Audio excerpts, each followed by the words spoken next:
And here we are. Alright. Now what's happened? Now my game audio is broken. Okay, hang on. I can fix this. Let's see here. I have to change audio output. I think you guys are probably getting it, but I'm not. There we go. Problem solved. Alright, had some weird problems with the audio, but we are all started. So, hello everyone, welcome back to Satisfactory, where last time we had fixed the iron shortage for our factory, and we can now get to work on assembly director systems without that being an issue. Before we do that, let's go to the good old Fixmas calendar. So I believe we have 9 and 10. There's 9. 5 coupons. Sure, we take those. And 10 is a hat. That's fun. By equipping this new hat at the lockers in the hub, you can finally turn your mental state into a fashion statement. What the heck? What's that even supposed to mean? Alright. There we go. So nothing especially exciting there. Head over to the MAM. I need to do this. So if I recall correctly, I had those in that. We have to grab another couple iron ones, some candy canes, and some snow. So let's head on over here and get all of those. Candy canes, check. Snow, check. And the copper ornaments are up here, I believe. There we go. That should be everything. And now we can drop back down here and unlock that. So now we have snow machines if we want them. I do not understand the fascination humans have with solid dihydrogen monoxide to the extent they felt the need for a Fixmas snow cannon and dispenser. It is simply a state of matter. Real beauty lies in efficiency and the synergetic processes and interplay of artificial and spontaneous consciousness, general sentience, and non-sentient matter, creating a new version of reality in every observable moment in the subjective progression of events. Ada has a very interesting definition of beauty, and it might be correct. Who knows? Alright, so then the other thing we need is for the next tree upgrade, we're going to need some of those thingamabobs. I don't even know what they're called. The combination baubles. Which means we're going to have to grab our copper, bring it over here. I guess we'll set up a drone port system. So we have transportation, drone port, and that can go over there. And we can have 2 of them for fueling purposes. So that one fuels that one. Then that gets the drone, which is going to be Fixmas Refueler. And it is going to go to the rocket fuel source. Cool. So now we just have to get these attached to power. and give you some rocket fuel to get started. Off you go. Now this one is going to be called Copper Ornament Destination. Alright, so we have that, and we have our iron ornaments here. So now we just need to set up... What even is it? Is it an assembler, or like a foundry, or is it an assembler? Alright. So we set that up. You get some of those. And... I've done this backwards. Whoops. So this has to go all the way over to there, which means we're going to need to leave some space and do that. Then this is the output, which goes up and over and into that.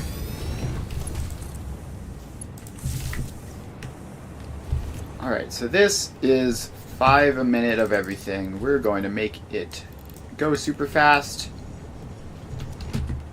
And we don't need to summer sloop it. It's fine as is.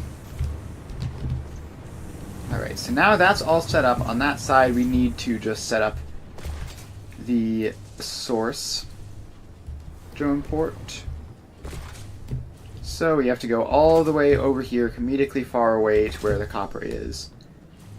And they decided to have this be iron and copper, presumably because they're very easy to get. And I've just absolutely ruined that plan.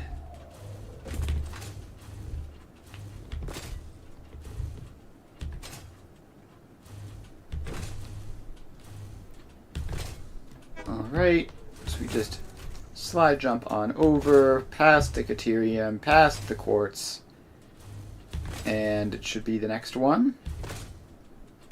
Yep, here we are.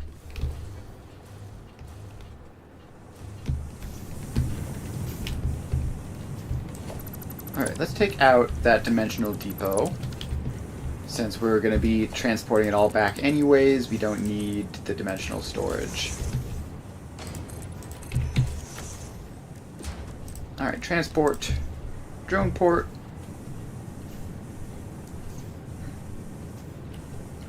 And it can go in lined up like that.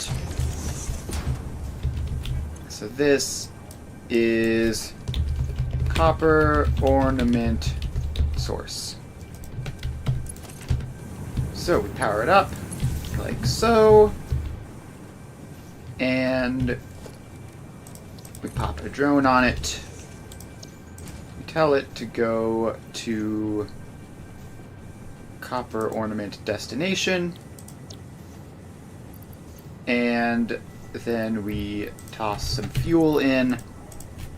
I'm gonna have to grab an extra stack for myself. Alright, so that should make the, I don't even know what they're called,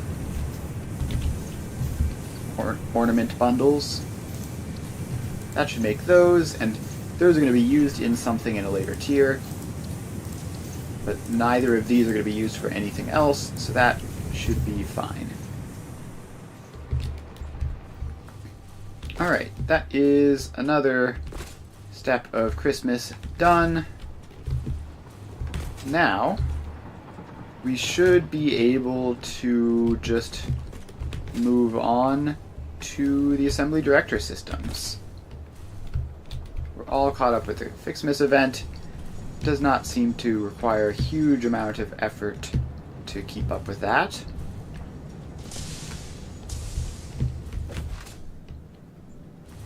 So let's get back to over here.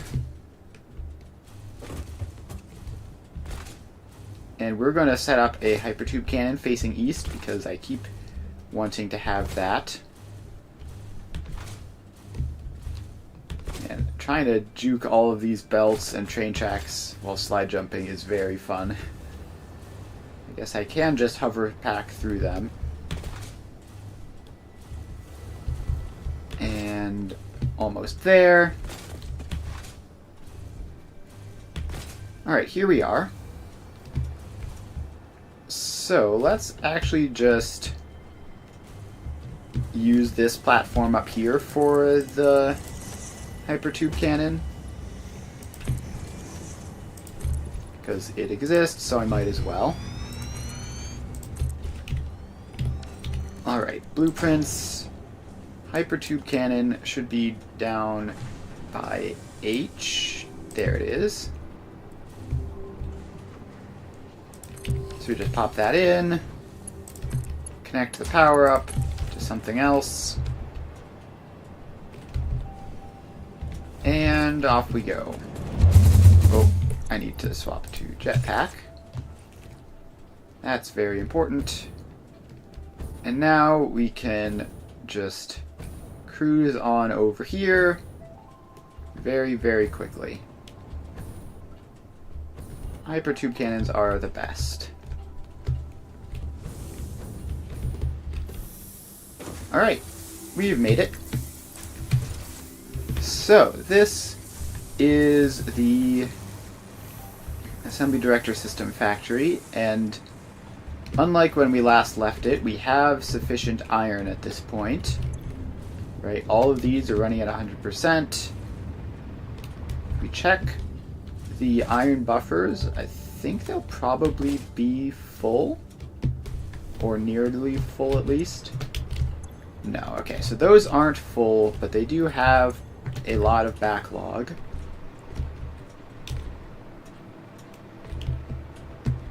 Which will be tested because there is a bit of a delay. The train is making its way over here, though.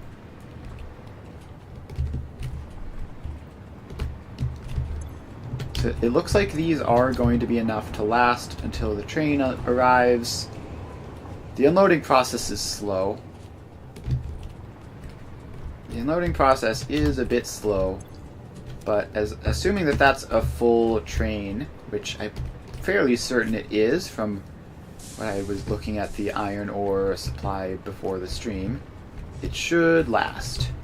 And this one is basically 100% full, so that's going to be even less of a problem.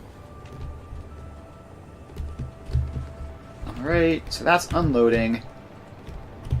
This isn't even using all that much iron. I mean, it's a lot, but it's not like draining instantly. Alright, the unloading process is done. Now we have fresh iron getting through the system. And that looks like 2 Mark V belts going that way, a little bit extra going into here. So now these are flickering but going up. And yeah, I think the iron supply really is good. Now eventually, over a very long time, these buffers will probably fill up entirely. And then the train buffer will fill up entirely, and then like a long time from now this train won't even be running continually. But we've got quite a while. And also in the meantime, this is still not working, which is a problem because we need it to work. You have automated wiring shortages. That is surprising. I'm pretty sure the automated wiring is like just imported from somewhere. Alright, so here's an automated wiring belt. So we can follow this up. Okay, no, it is being produced here. Alright. It looks like this has 2 problems. Simultaneously, this doesn't have enough output and it doesn't have enough input. Okay, this one is doing fine, so it's not all of them that have problems. It's just some of them. That is quite mysterious.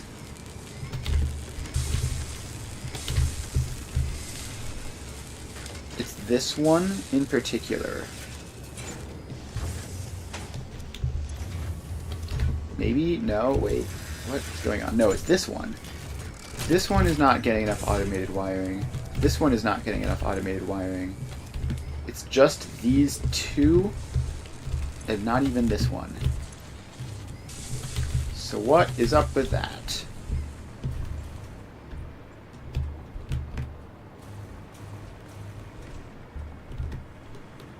Alright, so you don't have enough cables.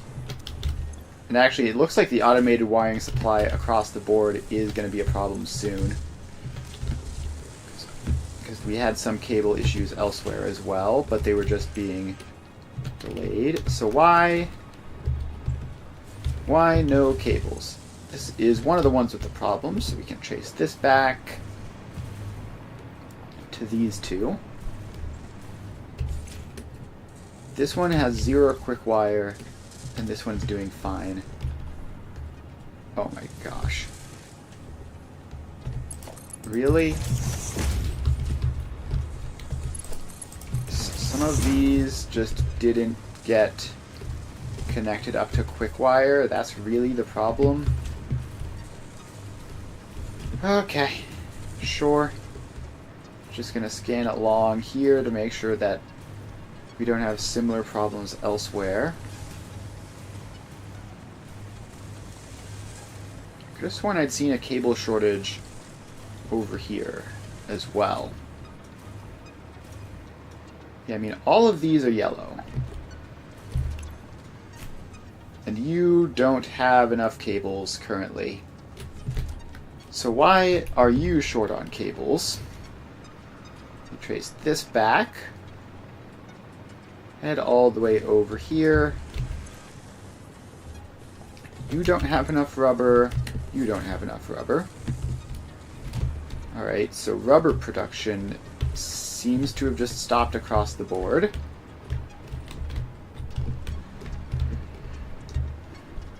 So those are all being split in from this.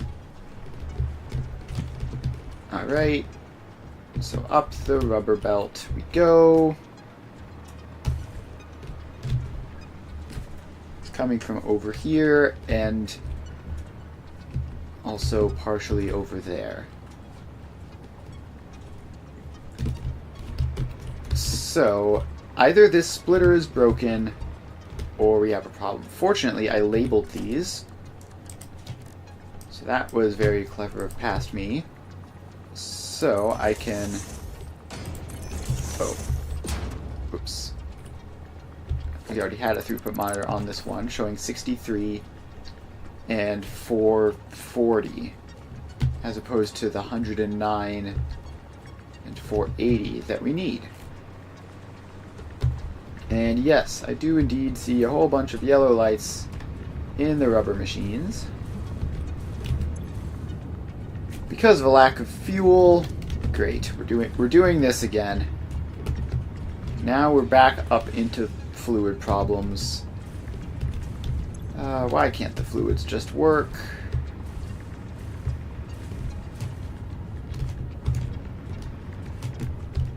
Alright, so this fluid pipe goes up here. And this is the fuel production.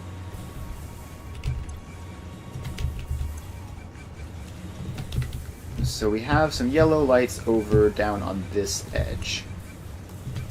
So you're not getting any packaged fuel, which is unsurprising. So then the reason for that is that these guys aren't getting heavy oil residue. And the reason they aren't getting heavy oil residue is probably because of some problem up here. So we go over this way. And these machines aren't getting crude oil. Which, let's see, why would that be an issue? Alright, are these stopped because of backups? Yes, those are stopped because of backups. The crude oil is the actual problem.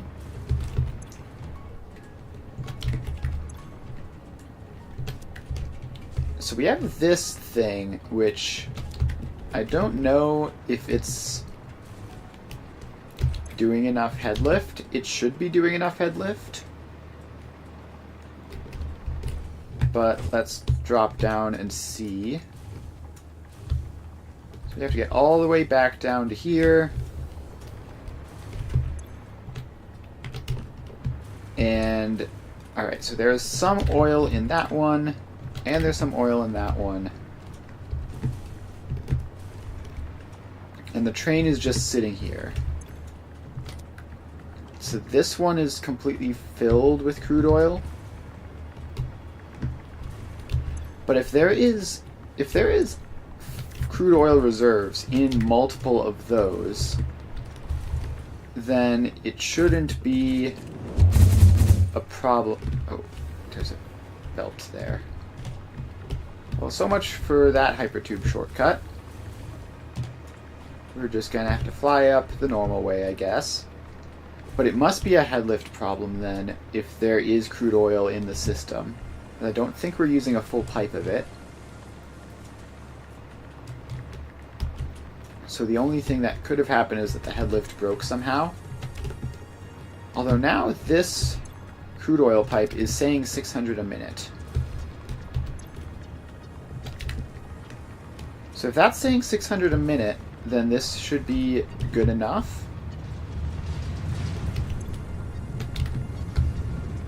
So I do not understand what's going wrong then.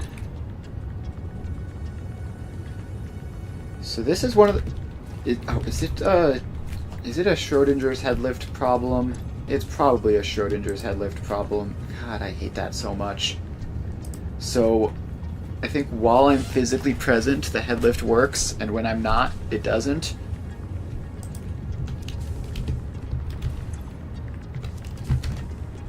Alright, so that is unfortunate, but this is filling up again. And let's see here.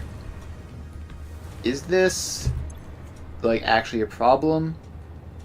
It conceivably might be. So let's see. Do I have any spare packaged oil? No, I don't. Alright. Well, if it's gonna be working, it's gonna be working, I guess. I really, really dislike that fluids do this. And I'm not even sure that it's a real thing that they're doing and not just me misunderstanding some other problem, but it's extraordinarily irritating that they seem to be... They've broken to the point that they're like completely bricking the factory, and then I look around, and by the time I've determined what the problem is, it's just fixed. Like, why? Why can't it just either consistently work or consistently be broken and not just change without me doing anything?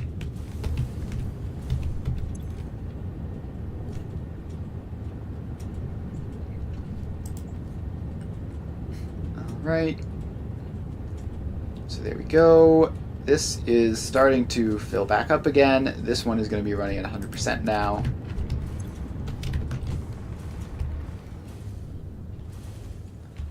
So I guess we're just going to have to ignore it and move on.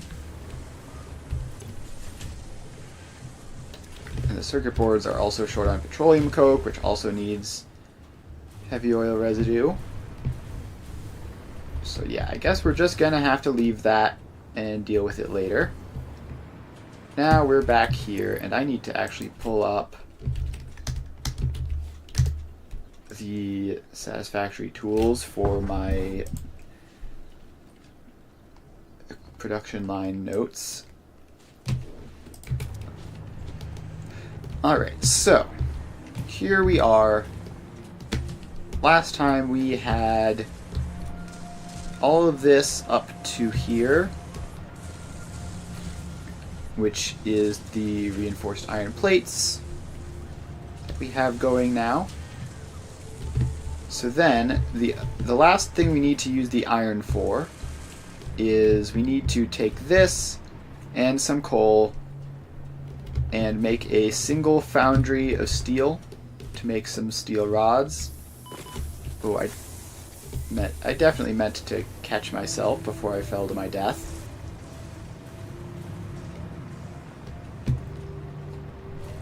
Alright, so the coal is all the way over here.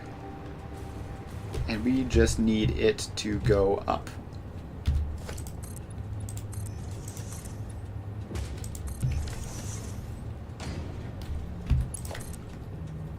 So this goes up to there. And through a 4-hole.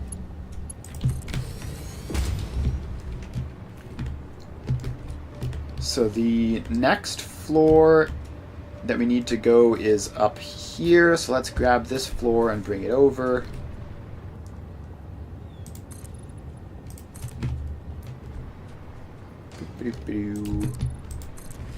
So this just comes over this way.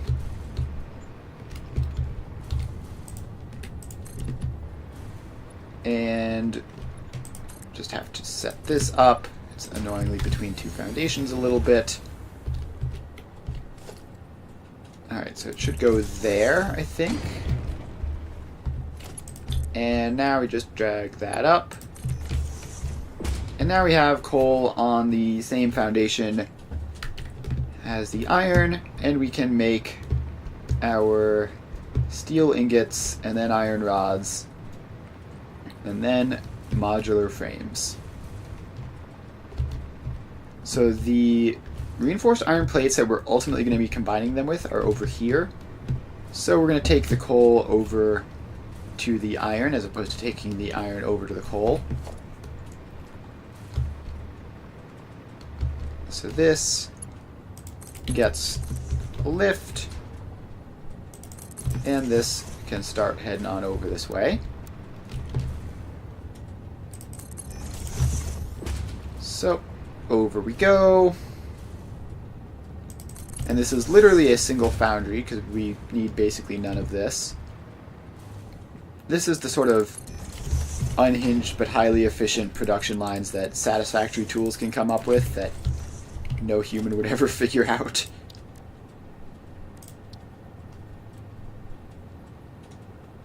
Alright, so that just goes like that.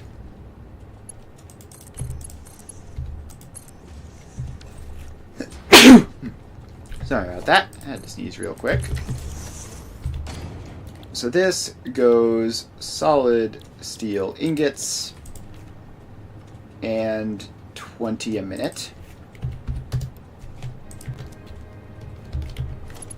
Then we can just power it on.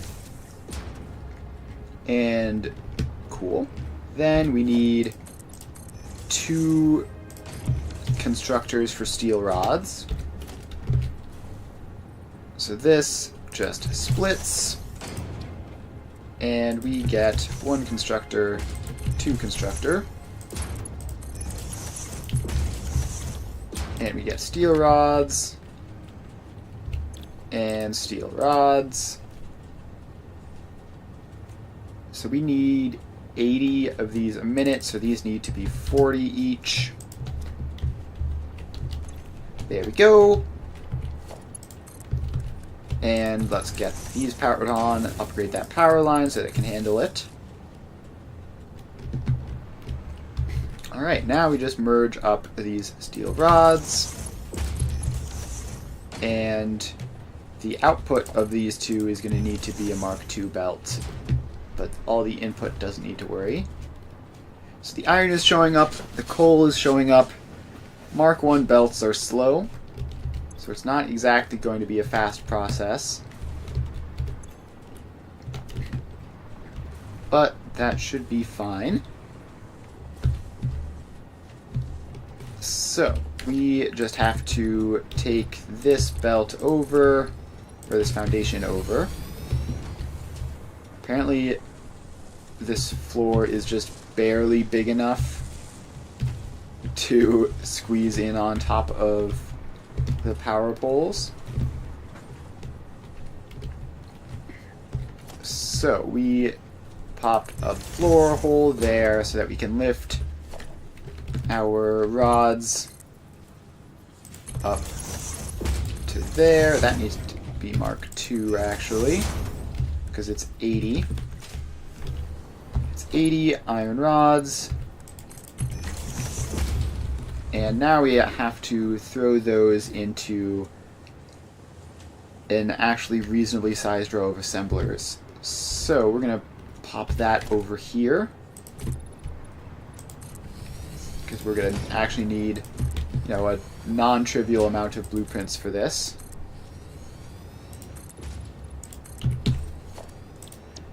So we go to the blueprints, we grab one of these ones, doesn't really matter which, as long as it's an assembler blueprint, and we just slap down 2 of these. So we get 1 and 2. Pretty sure I got that correct. There we go. So those are all going to get powered up and then attached back to over there, I guess. Now we need to set these as modular frames, just default recipe. And it's 13.3 divided by 8. And now we just copy paste this across. And there we go. So let's just confirm the math is right. 2.5 reinforced iron plates per machine. Times 4 is 10, times 8 is 20, 10 times 8 is 80. Yes, so these numbers all check out. Now we just need to get the stuff in. So this gets a conveyor splitter, which goes into there and over into there. So, first off, this needs to get up to there.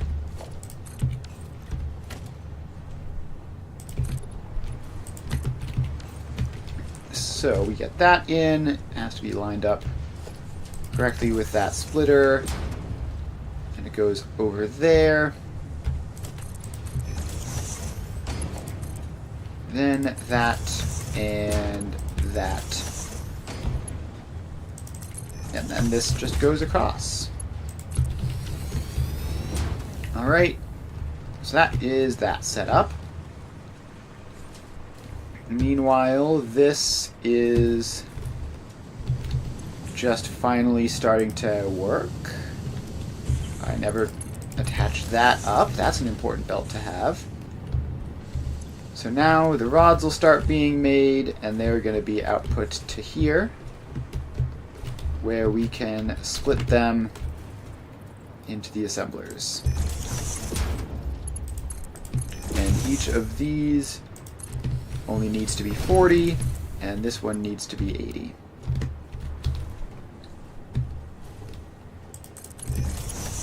Alright, so across we go.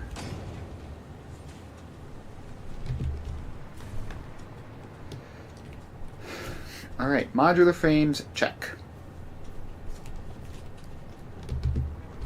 And we have the rods moving along.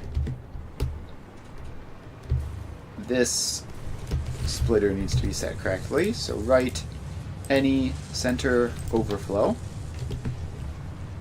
Now the reinforced iron plates will go there. And the rods are making their way in already. So that should be another solid step done.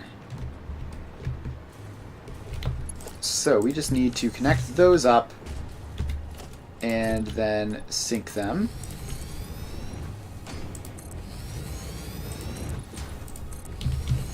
There we go. Special, awesome sync.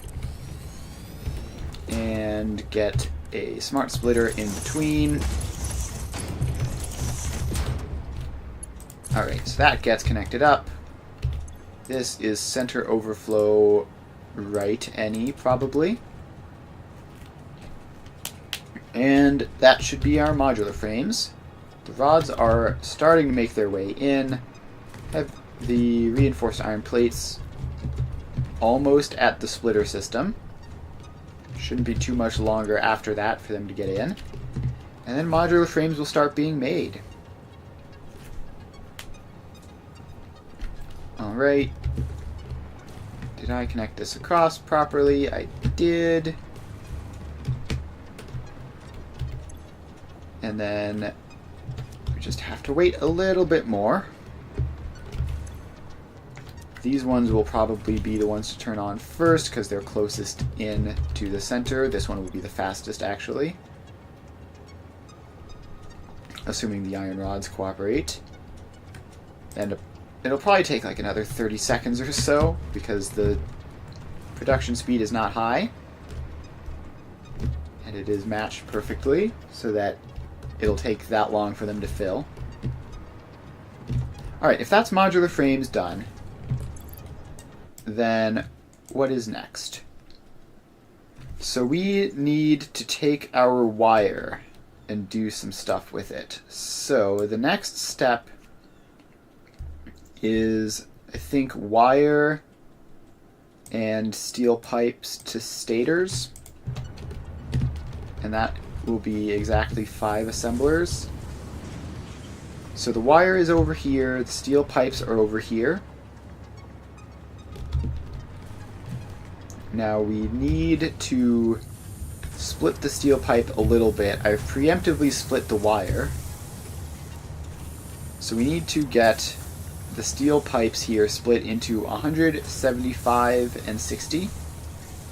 Currently they're at 235. So let's get that going. So this belt comes out over this way. So getting the 60 off is easy, of course. We just pop a smart splitter, have it be default mode, please. Left, any, center overflow. So that's 60. Pretty straightforwards. And we should see, oh, this has to be center overflow, left any as well. Now we should see some steel pipes making their way through there. So that'll be this belt of 60 for the heavy encased frames. Next we need either 100 or 75 and then split the other one. So 75 is 60 plus 15, which is pretty straightforward. Alright, let's actually move this just a little bit further this way. We have space, might as well take it in case we need to do some loop back stuff. So we have left any, center overflow. So this is another 60. Then we have this, which is left any, center overflow, and this is going to be our 15. So we take 60, split it into 4, and we take one of the 4. So this needs a merger going forwards.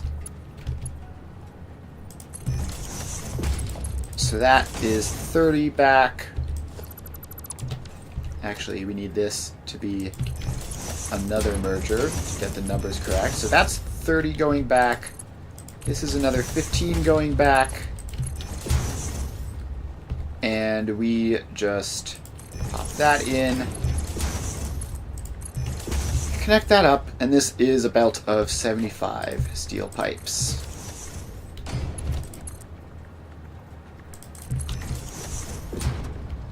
So let's get the whole main line connected across.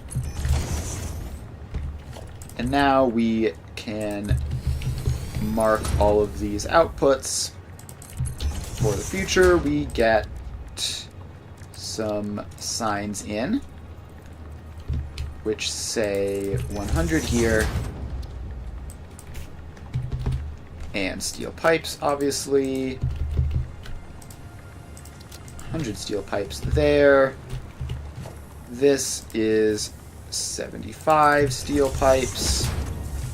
It's always good to label the outputs of balancers like this so that you know what it's supposed to be doing, so that if it's doing something else, you can figure that out. And then this is obviously just 60. Steel pipes and 60. Alright, so we can take our 75, combine them up with 200 wire, which I'm pretty sure we had split off somewhere. Is that what this is? Is this the 200? Yes, but it's not working properly. Okay. So we have an iron shortage. Again. Why? I was so sure that we had figured it out, and it looks like there is iron going through. All of those lights are green. Was it just a temporary disruption? Like the box just barely emptied out? What is going on over here? Alright, so these boxes are quite desperate for iron. But that looked like a train that was coming in here. Oh, but it was limestone or something. It wasn't the iron train at all. That means that we are about to run out of iron. We only have, what, like 10 seconds left? And there's no iron train in sight.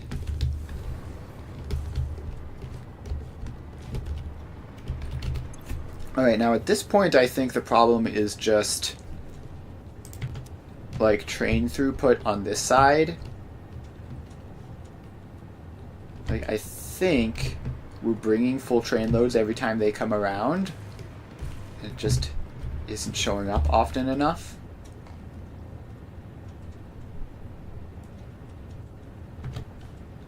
So where is our train that makes those deliveries? It should be probably coming from this direction, apparently. Because that's how I've set this up. Should make it easy to spot. It should be going around here somewhere.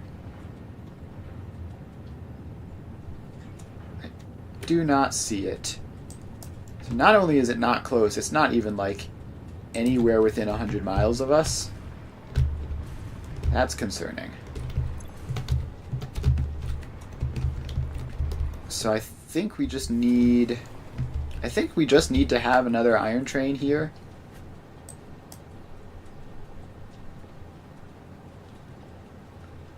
Yeah, I don't see it anywhere unless... I do not see the train. Where even are you? You're not in there. There's not any of those guys. There's not any of you. Is that it? No, that's rocket fuel. I can't even spot where the train is. So that's the iron to the hub up there. That's the rocket fuel train still. That's the Dune Desert iron train coming down. And that comes like annoyingly close to where I am. Also, there's iron just like directly beneath me. which I could technically grab to supplement. Might not be the worst idea in the world, but I do want to just have the train system work properly, which requires this iron train to be literally anywhere on the entire map. There it is. It looks like it's just heading in. It's just heading into the station to grab... Okay, that's completely not good enough. So we are going to need another iron train so that we can get multiple deliveries going. So you 1, 2, 3, 4, 5. And you get to be ACU Iron 2. And you are going to there, and you're going to there. You're going here until fully loaded or unloaded, and wait for 0 seconds. So hopefully this doesn't have any unforeseen problems. Like, we could... It's very possible for us to get stuck in here. So, like, we have this train.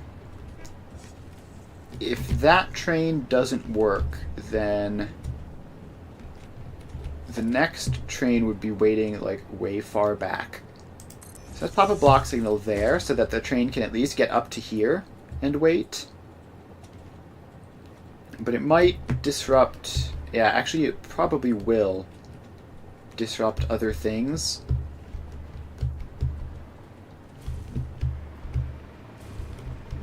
Because if it's waiting here and then there's like a limestone train that needs to show up or something, that could be quite a problem.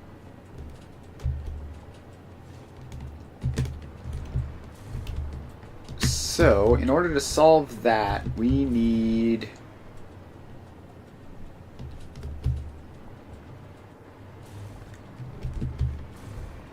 We need to, like, be able to shortcut around that, I guess. So if we have this train line, like, going around back here or something...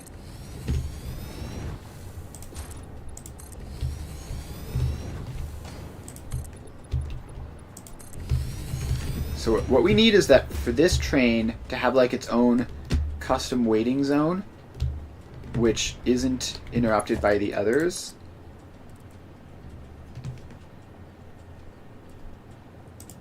So we have that. And I think we just chop that out entirely to prevent any issues. And then this train can go around like that. It doesn't want to turn too sharply. And then go down like that. And over. Okay, then we can have this branch out that way.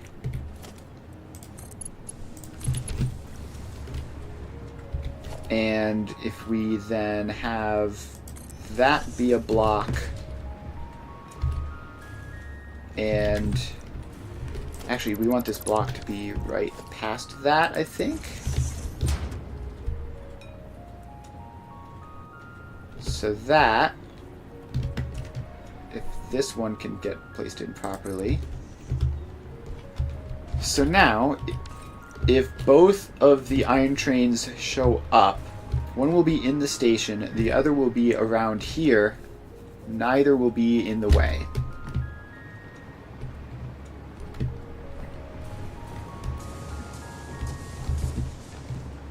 that should be fine. And hopefully should just cleanly double the amount of iron input.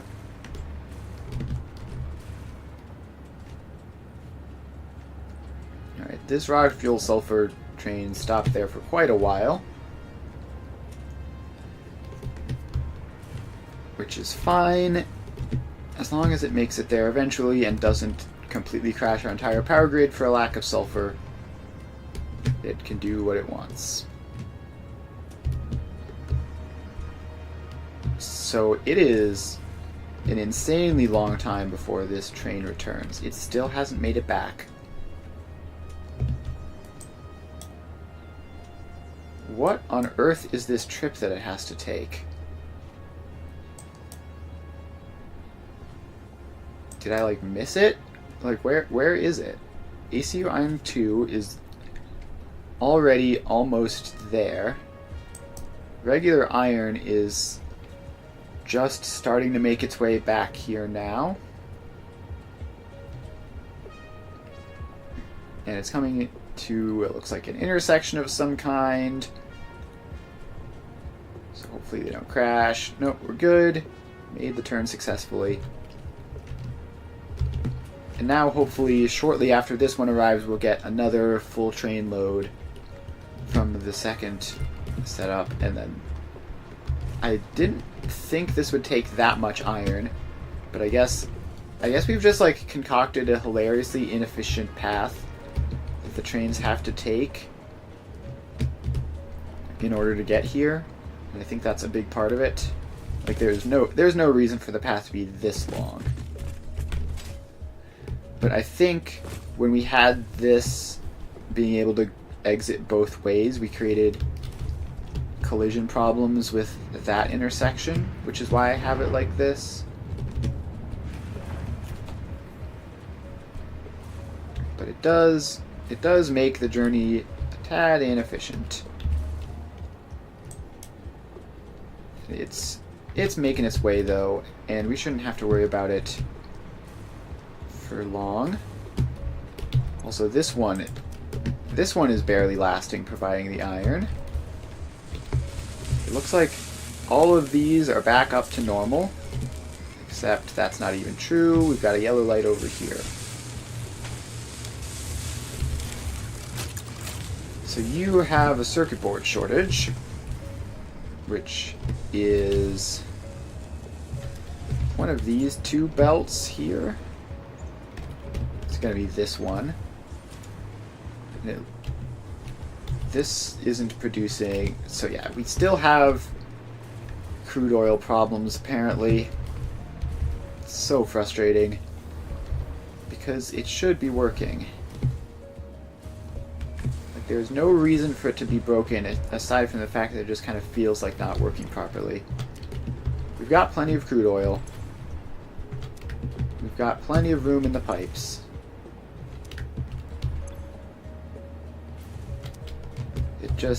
It just doesn't work because it doesn't want to work, I think.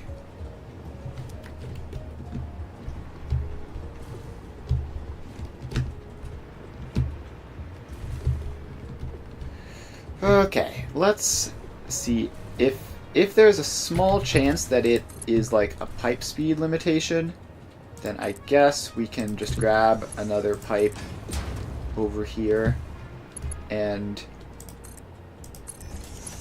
then merge it up to that. So now this should be getting even more crude oil. And we have a lot of empty things in here, but they're not all empty. This one is completely filled. And all of them have some. And it looks like, just when I saw the train. Alright, no, that was the iron train passing by. Which means we have iron again. Huzzah.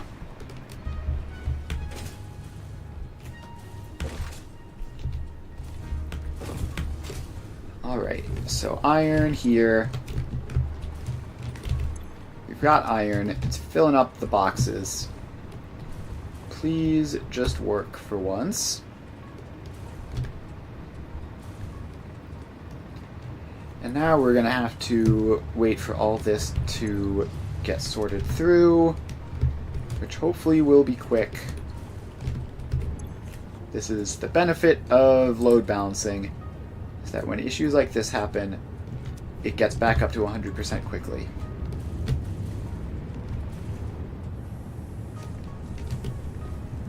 So it's just going to take a little bit of time for all of this to propagate through. And this will take a while because they've got a lot of Mark 1 belts in there, but it should be pretty quick, all things considered.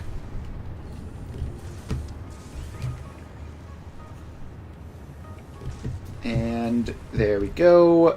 This is going to be starting up now.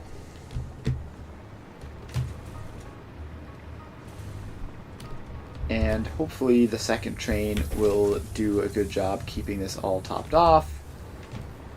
And let's investigate the crude oil once more. So we fly up here. And I assume this is going to be the same problem as last time, which is not enough heavy oil residue because of not enough crude oil. And indeed, that is the problem. So that is the issue here. And these pipes are not flowing at full capacity. Except for now that I'm standing here staring at them, they're filling up. Thank you, pipes. Very cool. Okay, and then it crashes again, as it tends to do. Let's check if... Is this... I feel like that is draining slightly, so let's find some more packaged oil, which I have down here. And dump that in. So let's grab some of you. And make sure to keep that topped off. I don't know why it's even fluctuating at all, since it shouldn't be used for anything. But if it is draining slowly somewhere, that might be causing headlift shortages, which would be no good.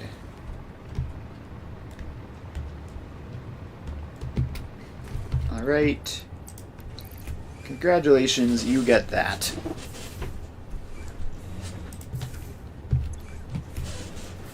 So now we can fill this up some more and maybe miraculously cure the headlift of the entire system.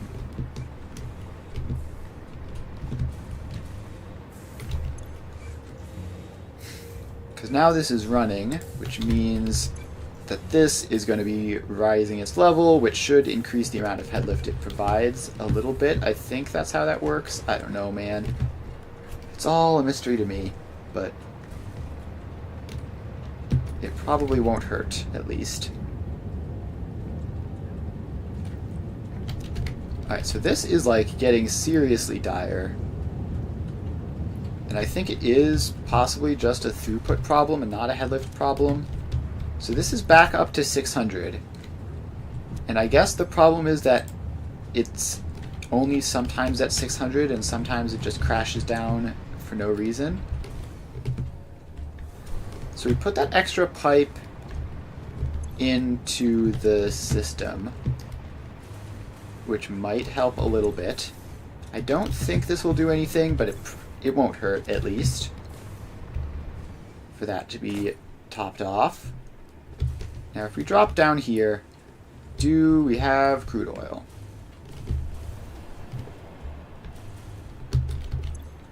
Alright, we've got none there, none there, none there. Plenty there, and none there.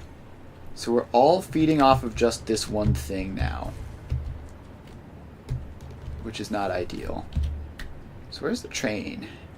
Where's the crude oil train? It is making its way over. So hopefully that will succeed. Okay, what is this? That's coal. Coal is fine at doing that. I'm going to check the iron. We had a train just leave. That's always a good sign. The rest of these have trains sitting in station, which is fine. And then this one, yeah, I mean, we've got a full train station worth of iron in here. And, okay, the coal is returning. That's fine. Don't need to worry about that.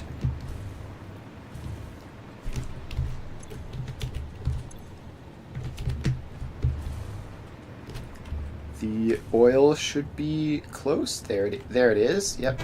Oil is almost here. And is it delivering full train loads is the question. Because I kind of need it to be delivering full train loads when all of this is so empty. Except for this one.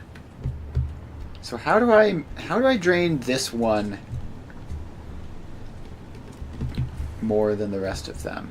Because you would think, right, being right next to this, that it would be prioritized at least a little bit. But you'd apparently be wrong.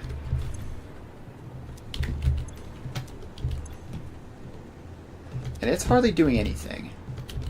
It's like, it's not even a question of not being prioritized, it's just straight up not outputting almost any crude oil.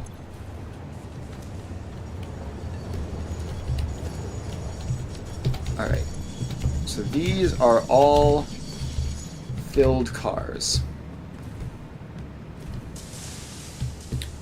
So they're all filled cars, but this one is being deprioritized, which means that it's staying around here waiting for this instead of going to grab another delivery when it would otherwise need to. And that is probably an issue.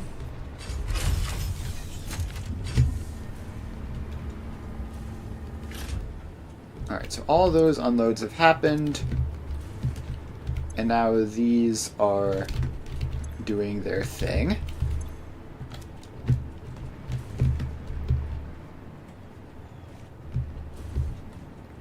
So I did add this pipe, which connects forwards there. I wonder if I need to just, like, manifold these to some extent, or balance them rather, so that they all output evenly. I wouldn't have thought that that would be a problem, but now I'm thinking it might be.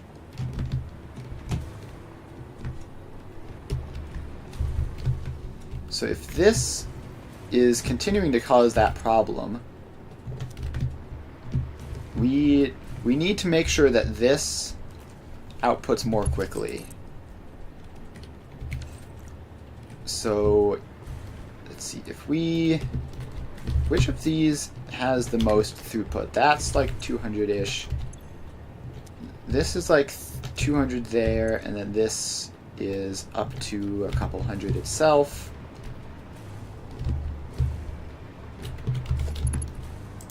Alright, let's just take this pipe over,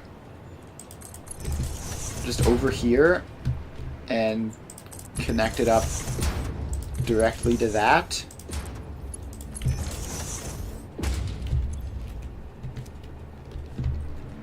And hopefully that will cause this to drain quickly.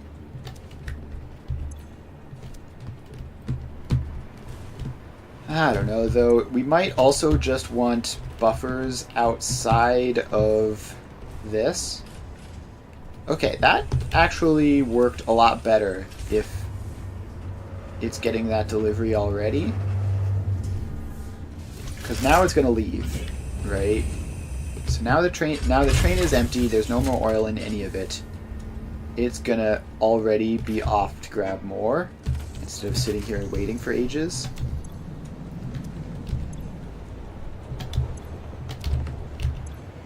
So that is a good sign, assuming that all this crude oil is actually going somewhere. If all this crude oil isn't going anywhere, then it's all for nothing. But this is showing 600 flow rate, which is what you'd expect. And this is showing 0. Probably because it's, it shouldn't be all backed up. This should actually be flowing somewhere.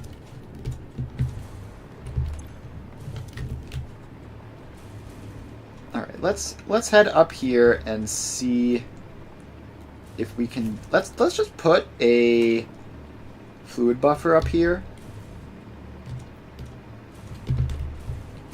And hopefully that might solve the issue. Of course, it'll make it worse in the short term. But it'll be fine. So we go organization, industrial fluid buffer, and just connect it up like that in series.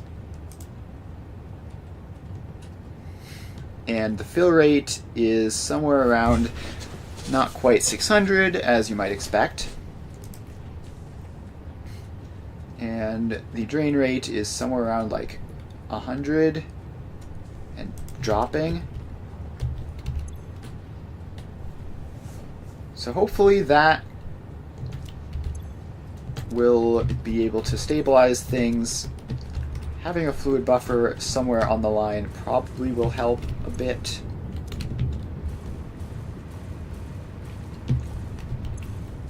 And now this should be good. So the idea here is that once the train fully empties, we'll still have this extra little bit of fluid that needs to be used.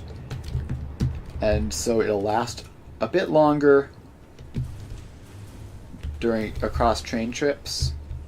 Hopefully that will fix our problems. And in the meantime, we can drop back down here. And yeah, so this one is actually now just like the primary thing being used, and the rest of these are sort of on the back burner, which is also not what I want to have happen. But as long as once this empties out, the rest of it all gets used again, it should be fine. Because like if these are all approximately even, then it should still work out, hopefully. I don't know what I'm doing. Fluids are the worst, and I wish they just didn't exist in this game. Like if all fluids were just packaged fluids, and that was just how you used them in all recipes, the game would be much more fun. Like even if you had to use plastic to make them or something, it would be totally worth it.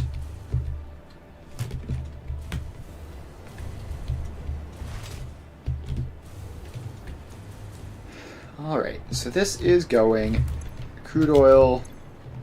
So we're going to have to see what happens once this empties out, and if the others will pick up the slack, or if our production will just stop because of the lack of crude oil.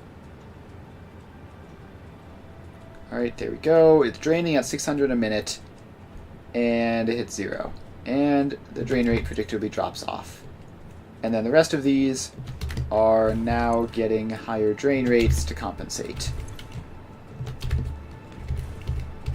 So that is a good sign. Got a copper delivery showing up. This is still going at 600-ish a minute. And that buffer up there is probably filling quite nicely as well. So now we just have to fly up and see what's going on there. I really wish that hypertube cannon didn't point me directly into a belt. so that I could use that to get up. But this isn't slow either, I guess. So this is showing it's draining at 1200, which means it's draining into both directions, which makes literally no sense. And it's not filling at all. Why? Why are you like this, industrial fluid buffer? Why can't you just be filled with crude oil? Alright, let's just put a pipeline pump on. So that will use a bit of power to ensure head lift, but also prevent this from doing dumb stuff. Because now it can only ever go this way.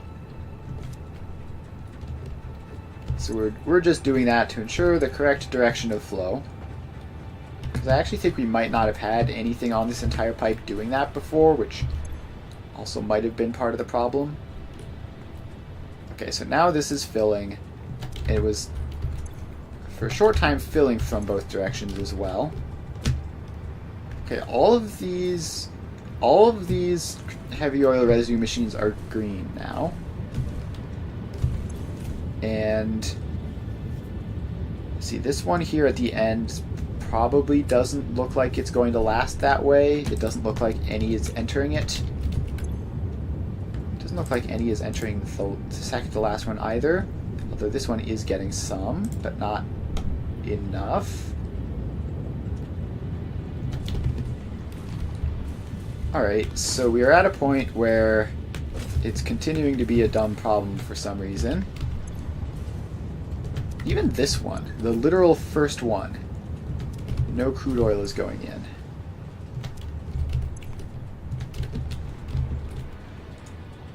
Why can't it just be normal? Why can't it just be normal for a second? So this is fine. I mean, it's still fluctuating a little bit, but there's no problems there.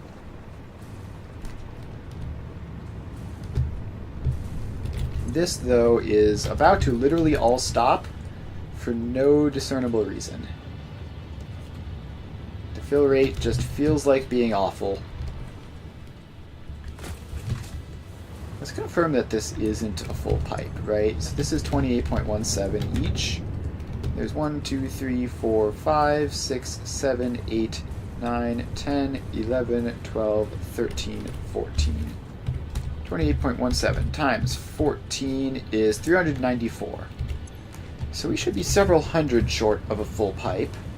So that is not an issue.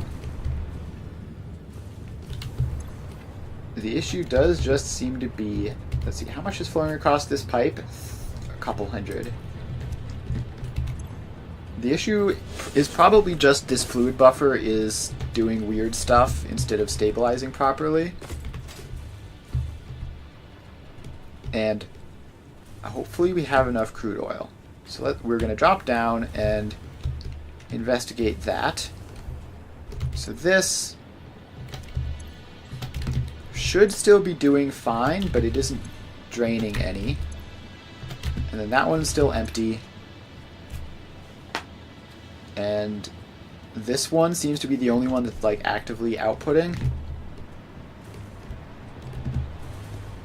And we are getting an oil resupply. The train is right there.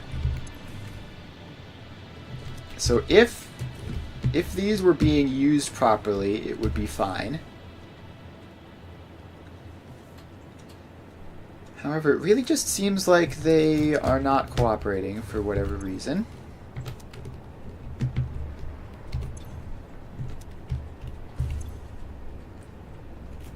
Like this flow rate here should be in the vicinity of 600, not in the vicinity of 0.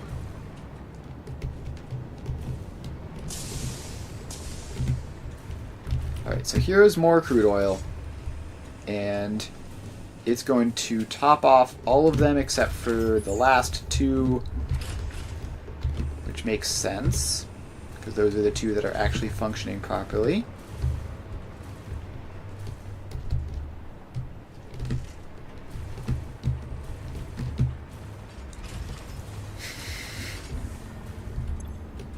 Alright, so that is now good. And how do I even fix this? Like, what am I supposed to be doing here?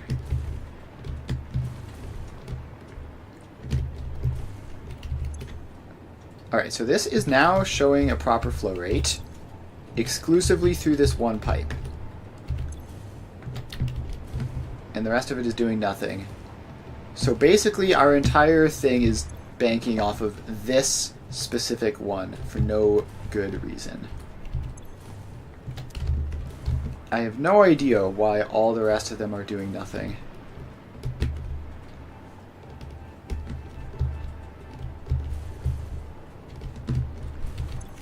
Like, this is flowing just fine. Is it actually flowing too much? How much crude oil is it supposed to be? It's supposed to be 53 crude oil up that pipe, not these occasional bursts of several hundred that it has.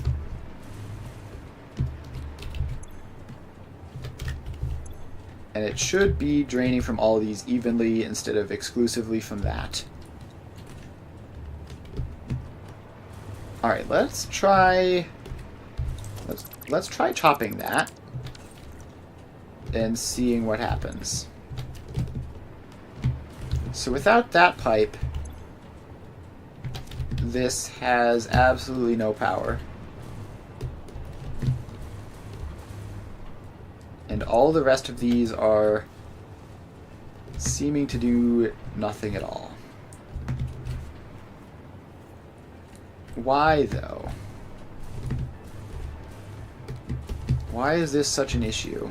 Oh wait, no, this is back up to 600. And it's tough to tell where it's draining from, but it's not this. Well, partially this, I guess.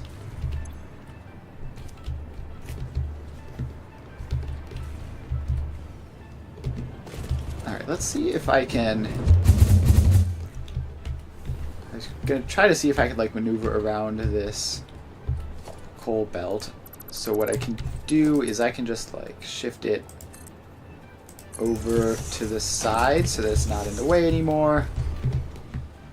Hopefully that will let me use this hypertube cannon. So being able to get up quickly like this is very useful.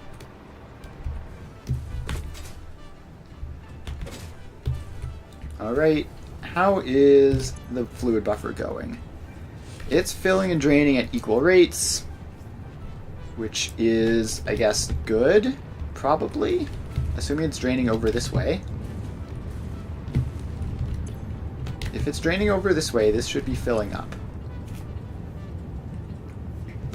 Alright, so this one is getting more of a buffer than it had previously. This one is almost fully saturated. So now this one will be saturating. Alright. For the time being, it seems to be functioning. The problem is that there's no guarantee that it stays like this between train deliveries. I wonder if the play is to literally just package and unpackage the fluids so that they have a stable output. That might be a bit unhinged. But it also might be genius. It would take a ton of space, though, is the problem.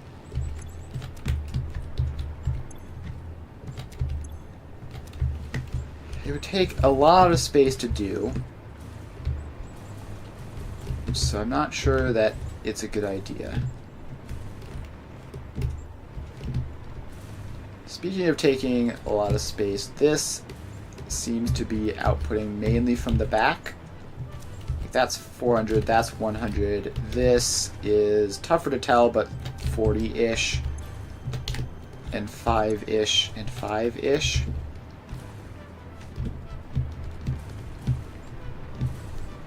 Alright, let's see here. If we were to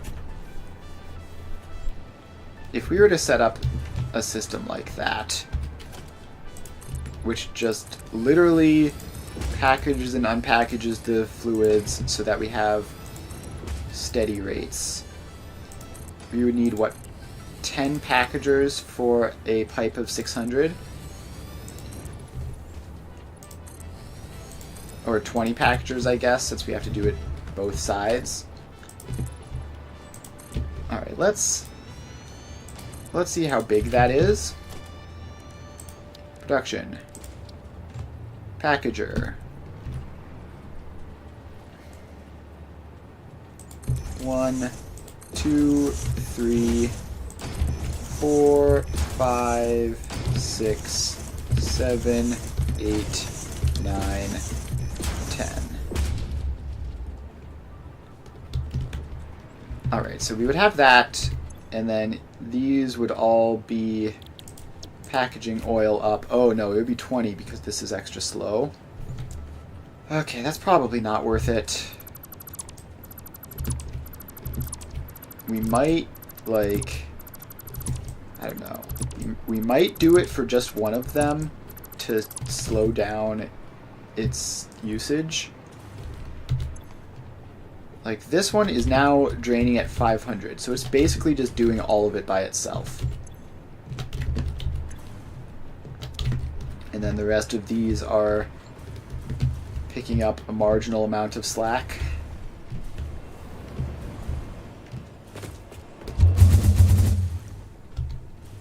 Alright, let's get up here. If all of that is just filling this, like, eventually this isn't going to be using 600 a minute, it's going to be using 400 some a minute, which we might even be seeing now. This is up to 1,000. So if this all eventually just stabilizes out and is fine, then I guess that's okay. So all of those have full buffers. So assuming that we can hold this buffer stable, then it'll be fine. And it is going up.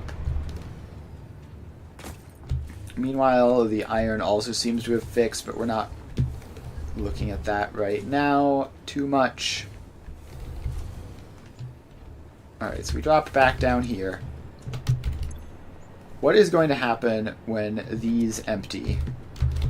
And we have to lean more on these. Will they be able to keep up?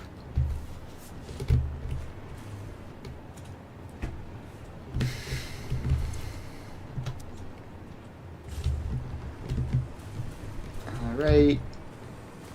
So this last one has finally emptied, and now the train is about to depart. Just in time as this last one empties. And now we are draining mostly from this center one, it looks like, which is fine. It's got plenty of reserves, as do these two. So I really dislike the way that this works, but if it functions, it functions, and I'm not going to spend too much more time standing here staring at it.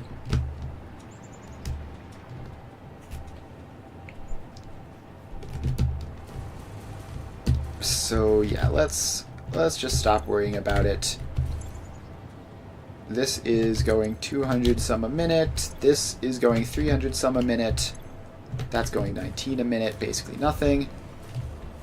So we're going to check that fluid buffer one more time to make sure nothing crazy has happened. Gosh, hypertube cannons are just the best. This would be way more cumbersome without them. So you are really filling up quite a lot,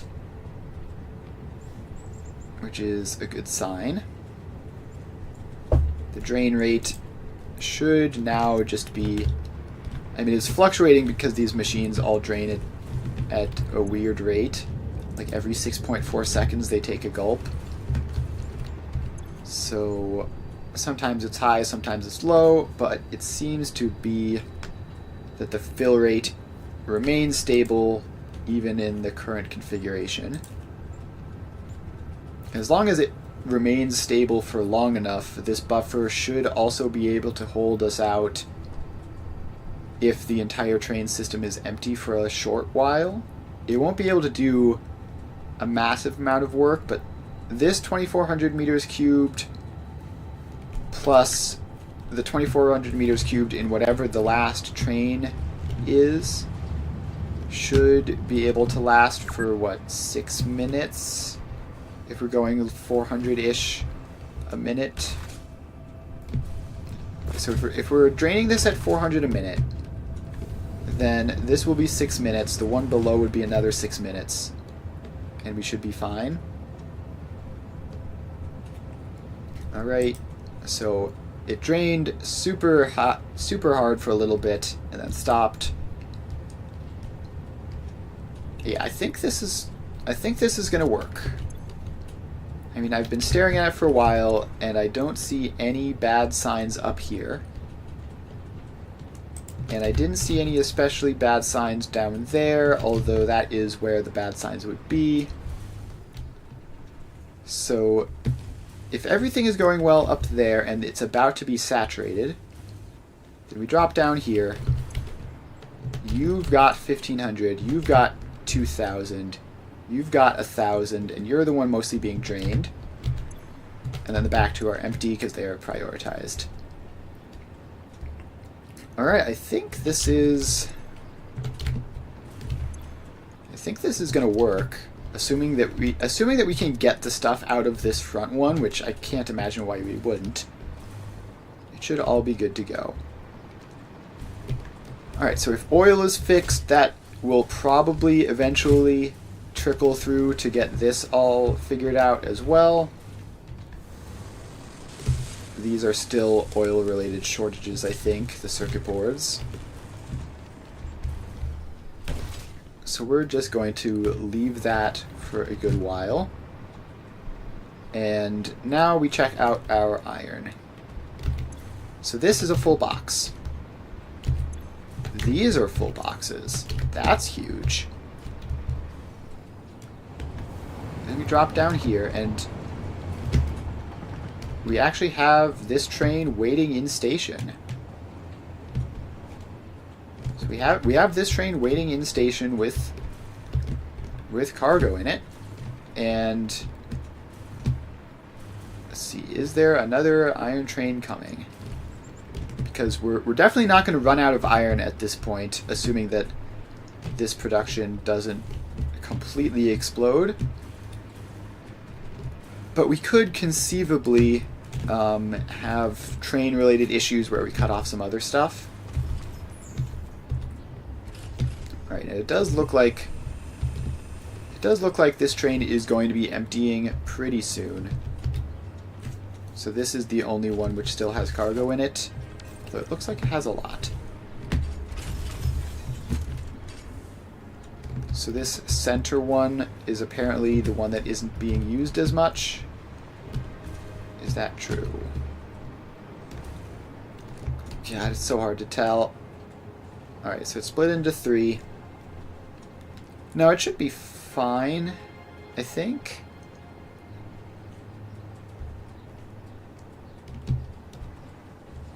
Oh right, no, the center one is being supported by both of the output ones of those two. So that is why it isn't being used as much. Alright, so that is potentially a problem. If that is sitting there preventing this from getting a delivery. But again, like, because we have 2 trains actually, it's a lot less of a problem. Because while this is sitting here not doing anything, the other train is on its way. And let's see if I can even find it. It's there, making its way along. So, like, by the time this gets to this point to become a problem, the other train is going to be waiting to give a full cargo of delivery anyways, so it should be fine. because at least there'll always be at least one train making the journey, which should work out, hopefully. Alright, anyways, now that we seem to have more or less resolved all of those problems, and let's check, these are still short circuit boards. So let's just confirm that once more that this circuit board shortage is just another expression of the oil shortage that we saw earlier. So the circuit boards come from up there, and there's no freaking way to get through that. Then they go up there. And then down here. This is where the circuit boards are getting crafted, and I am seeing petroleum coke. So we have to head over here to see the petroleum coke shortages. Yeah, so these are short on petroleum coke, which is going to be because these are short on heavy oil residue, which should largely be a thing of the past now. So it's weird how like uneven they are in terms of whether they have it or not. I guess it's being fed from the center. So these center couple are doing well, and then the outside ones aren't. But it should be good. So we fly up this little bit extra. Got a whole bunch of green. We have a full fluid buffer, which is now its fill and drain rate are basically just going to be matched permanently. At least approximately matched. And that is all good to go. So that problem solved. The ACU factory should be fully functional now, which means we can move on to producing more stuff over here. So this is outputting 200 wire. And we have our pipes over there. So we need 5 assemblers to make stators. So let's grab our batch of 75 pipes and bring them over this way.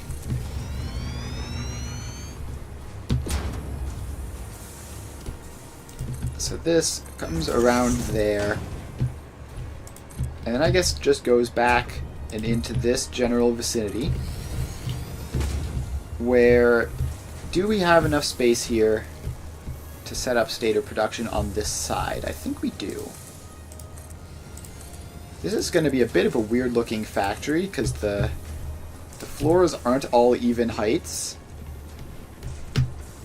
Like we have some floors which are like partial floors and stuff.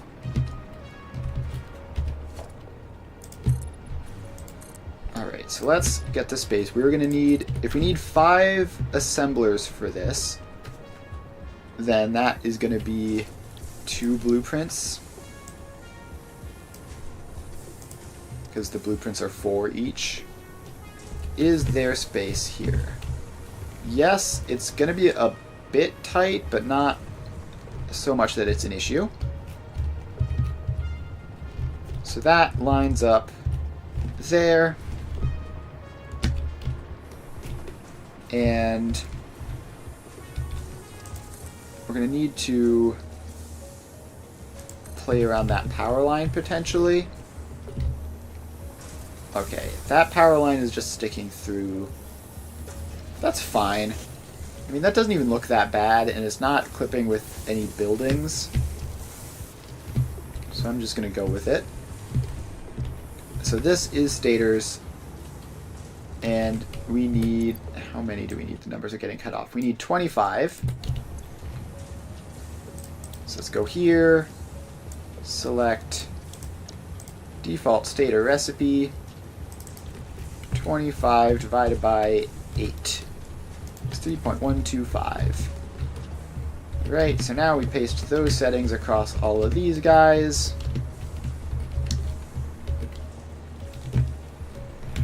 And here we go. Power gets connected and sent into there. Then we take our 200 wire and send it into this. So that's going to be 100 each, which means Mark II belts there and there. And a Mark III belt going into there.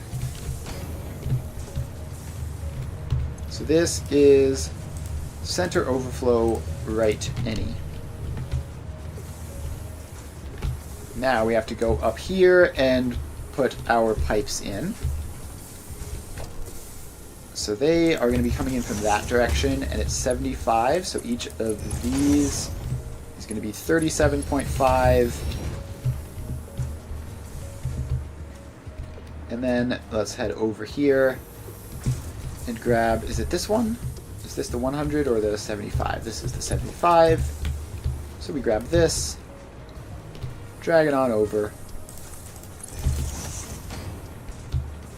and let's see, we need to bring this around that. Around that massive thing, which is providing the resources for the entire ACU factory. Then this just comes along over here. Now we need to put this in. So you get that, and you get that. Then we drop down. That goes in, and that. Alright, stators, check.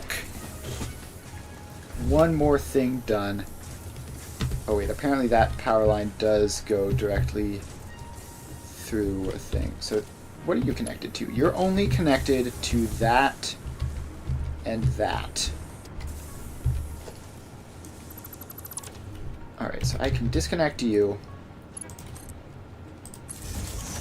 Pop that over there, connect that in, and we're good to go. So we temporarily depowered a whole bunch of stuff, and we're going to see potentially a tiny little dip in consumption, but we got it back in fast enough that there aren't going to be any issues.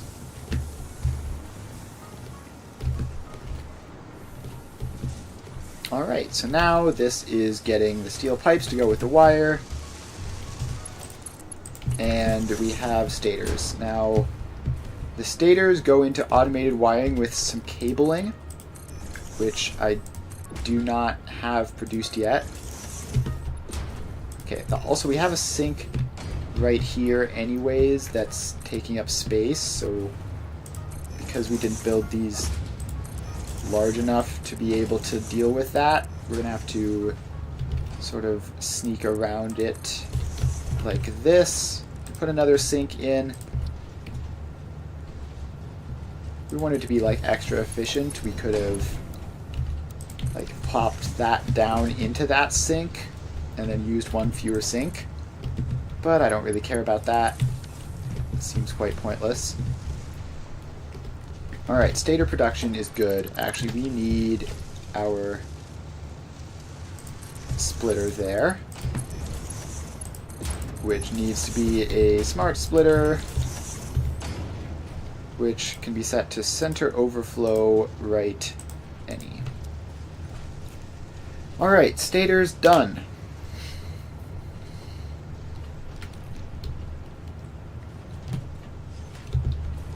Next up, we have, let's see, the stators and the stators combined with cable to go into automated wiring. Although we are pretty close actually to making the heavy encased frames. So we just need to make encased industrial beams and then make the heavy encased frames. So let's grab concrete. I believe all of the concrete reproducing. Wait, no, not all the concrete. We need to split the concrete into two. We need 83.3 concrete and our batch of 100 pipes to make some encased industrial beams. So the concrete is over here.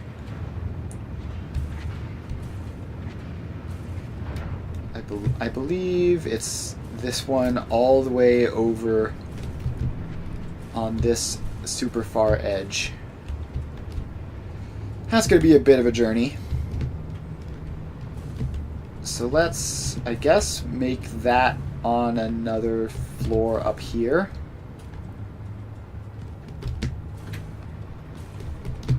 Yeah, let's make that just go up to this area, although the pipes are over there.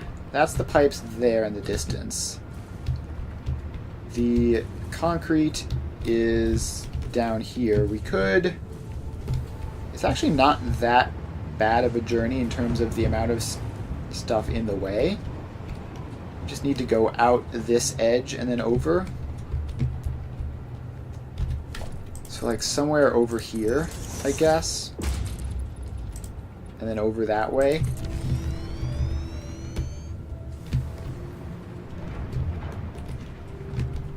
Alright, let's get that set up. So this goes over this way. And then we need a floor hole somewhere like that.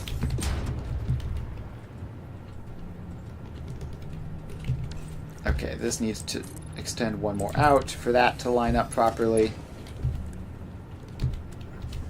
Alright, so all of our concrete is going in this general direction because the other concrete is for the heavy encased frames, which the industrial beams are going into. So let's just grab all of it now, which is going to be, I believe, Mark III. How much is this? Wait, that's not right. That's not right at all. That's showing 120, but this is showing 80. So we're not getting enough limestone. We need 180 limestone going into this. And it must be cut off somewhere. There must be a slow belt somewhere that's causing problems. That, or we're just straight up low on limestone, which I don't think is the case. This is too stable for that. Okay, I got it. So this is a Mark IV. It needs to be a Mark V in order to keep up with the limestone demands for both factories.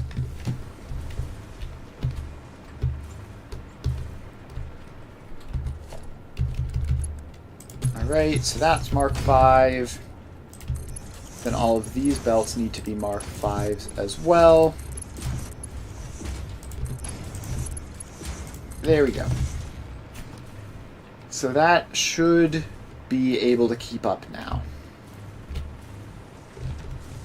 So yeah, now we see full Mark III belts going out there, full Mark IV belt going out there.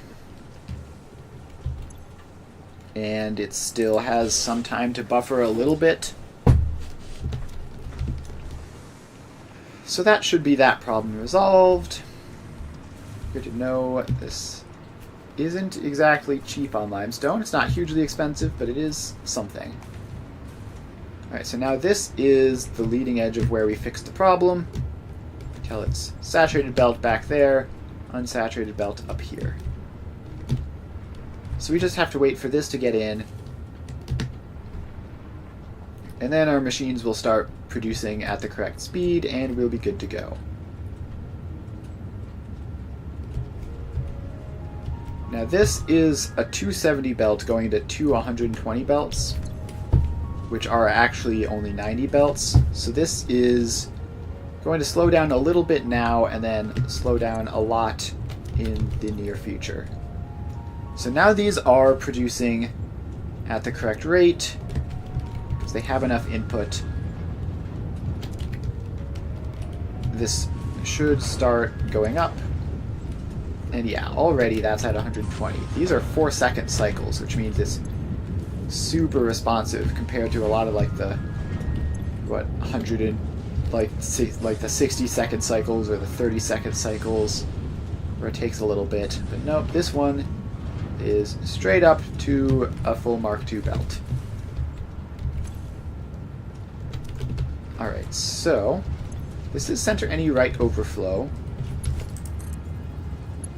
So we can just take that over to there. And then it goes up. Okay, now we take this all the way over here to the steel pipes. So over we go. And then we just keep going.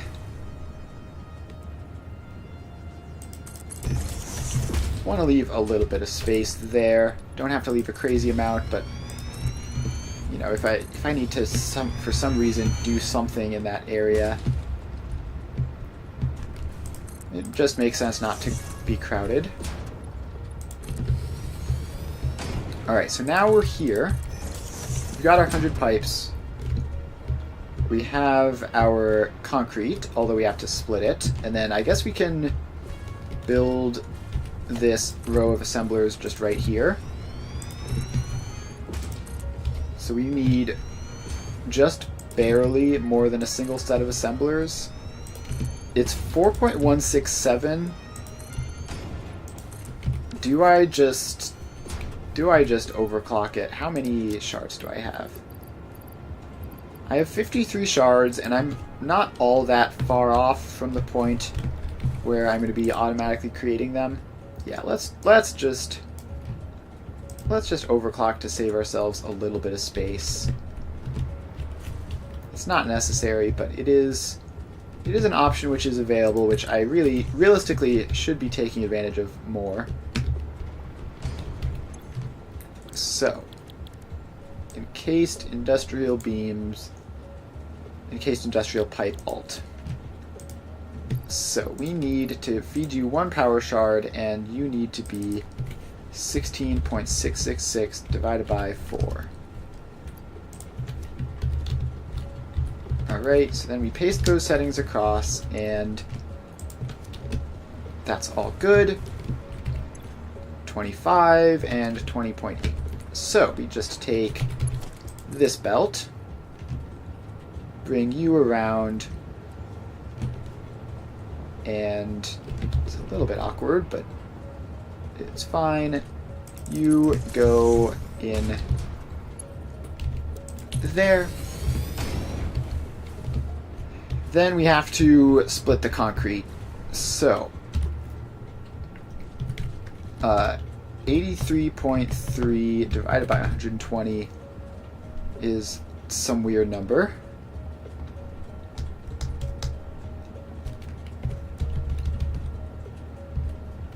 The other one divided by 120 is also some weird number. Actually, does this... No, it doesn't balance out to 0.30. So, what if we have that divided by 83.3? Then we have 0.44. And I assume if we just make this correct, yeah, so that is exactly 0.44, which is 44 over 100, which is 22 over 50, which is 11/25. And that's the simplest form there, so we're not going to do any crazy stuff with that balancing. Unless we split this into 25 and put 11 in one, and no, that would be silly. Alright, so in that case, time to start looking at alternatives. So 36.6 repeating is 6.6 repeating more than 30.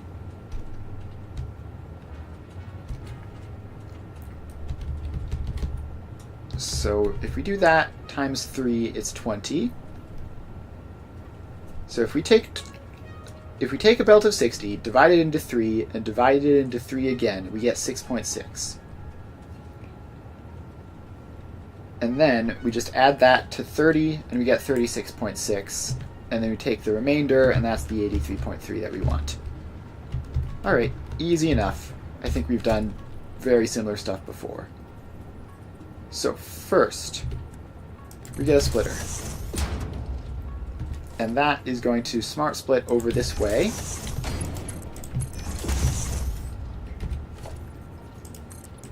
Alright, so this is going to be the 30. So then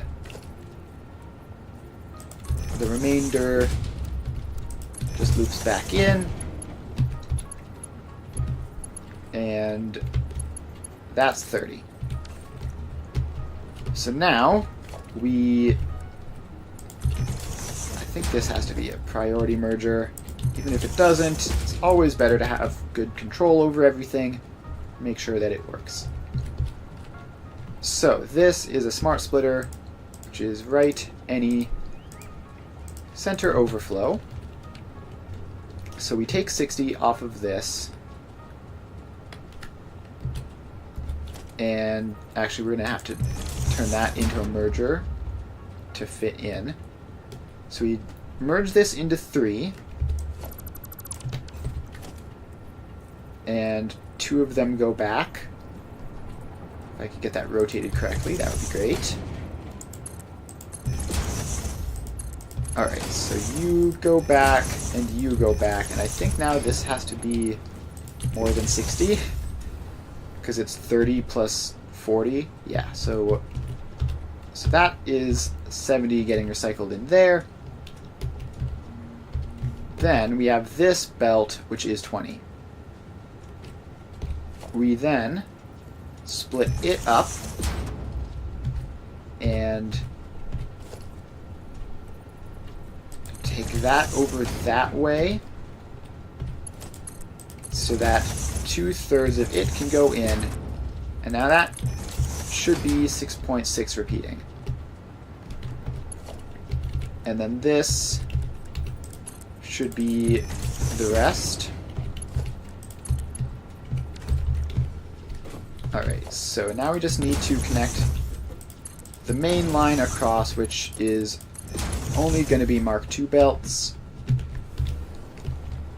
Alright, so now we have our final merger there, which is 30 plus 6 point whatever is 36 point whatever. So now we can pop a sign on there. Call this concrete and 36.6 repeating. So just confirm this splits. So this sends 60 there, which splits 30 there, 30 there. That 30 just loops back in.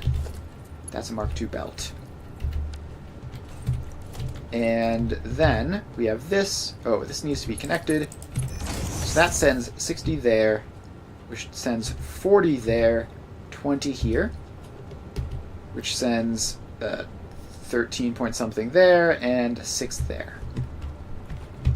Alright, so that is that, and then this is the remainder after all is said and done, which should be the 83 that we were looking for. So we just pop a floor hole there, make sure that this is Mark II, and then this just, I guess, straight modes into there, and this goes into there. Alright, so the concrete is on its way. The steel we don't seem to have quite yet. Why not? Alright. So this is meant to be 75. That doesn't look like 75. Did I make this belt not fast enough? Yes. That needs to be a Mark III belt. That got missed. Alright, now we have enough going through there. So that'll increase to 75. That should go down to 60. And that should be the extra 75. There we go.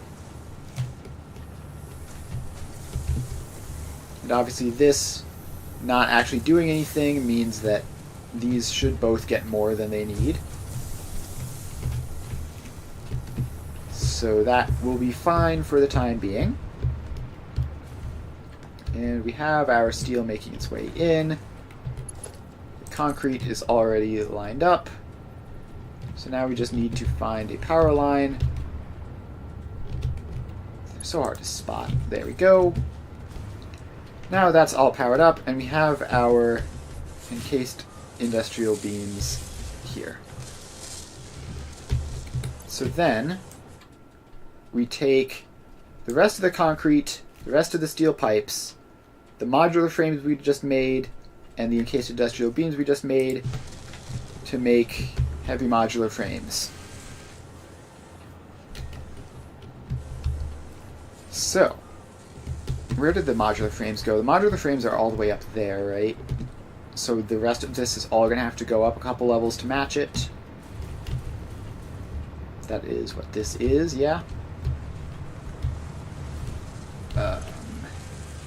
Yes, modular frames. And the reason this is low is because of that steel shortage, which I hadn't noticed, probably. Wait, no, this isn't connected to the steel. What's your problem? You're not outputting enough. These... Did this just not get connected up? Yeah, that just didn't get connected up. That's the problem. Alright, problem solved. Problem solved. So, we need to grab a couple floors over to get this going. So that floor needs to come over, this floor needs to come over, and I think that's basically it, right? Encased industrial beams are there, concrete is there, steel pipe is there, modular frames are there.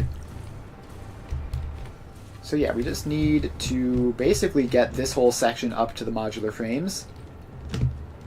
And getting it all up there is fine, because obviously the modular frames are going to go into late game stuff, which is going to be up there anyways.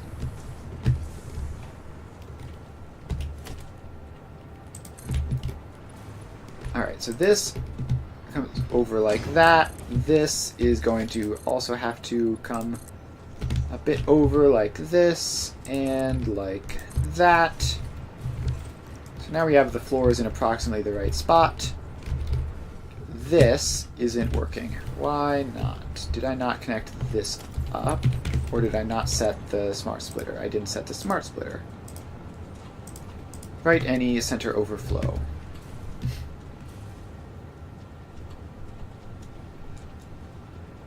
Alright, so now that concrete is there.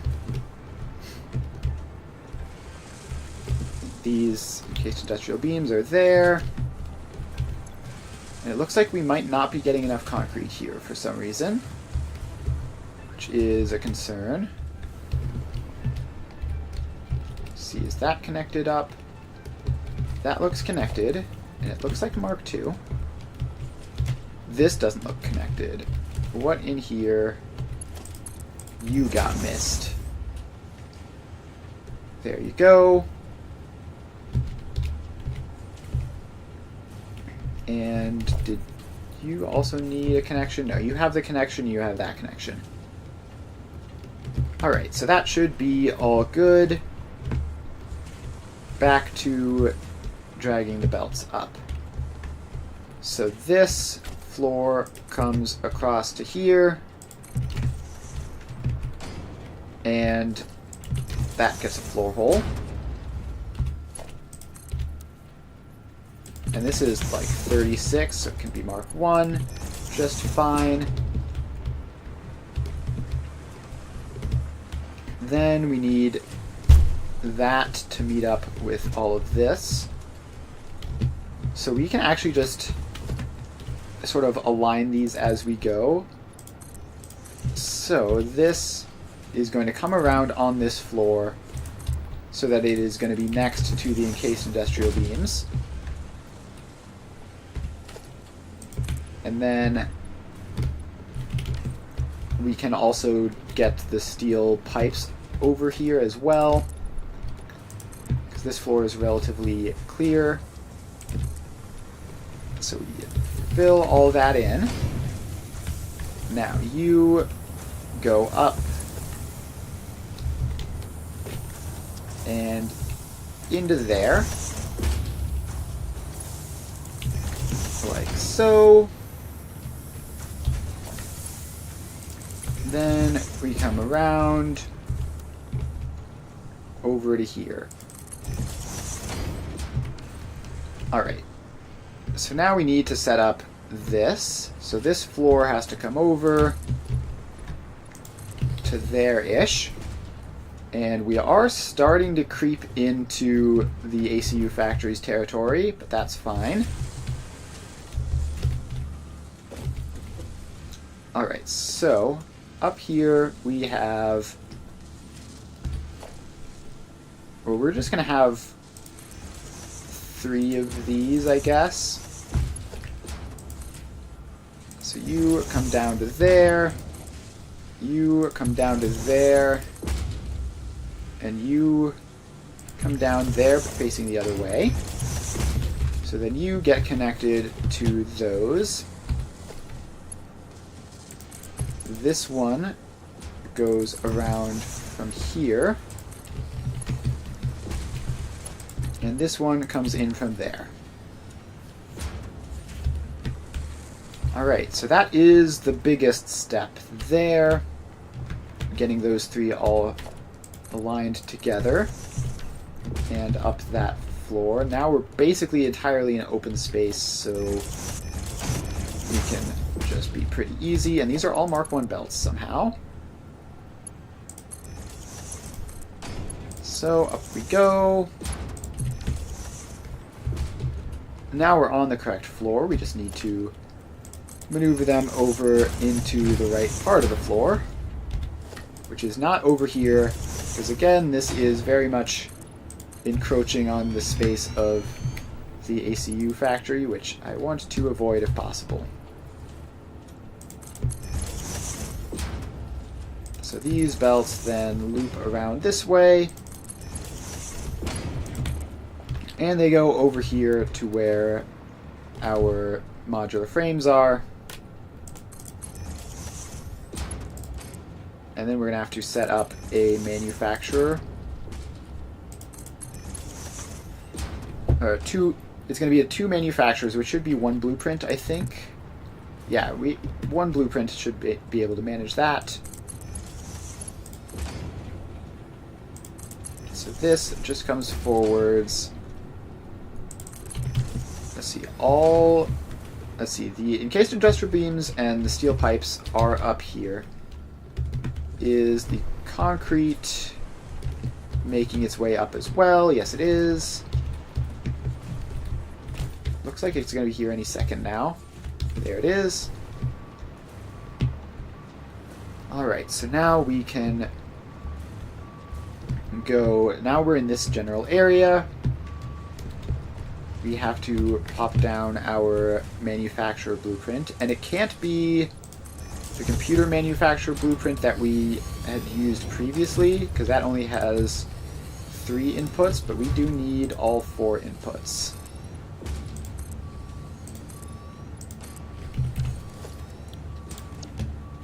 Alright, so where do we have something for that?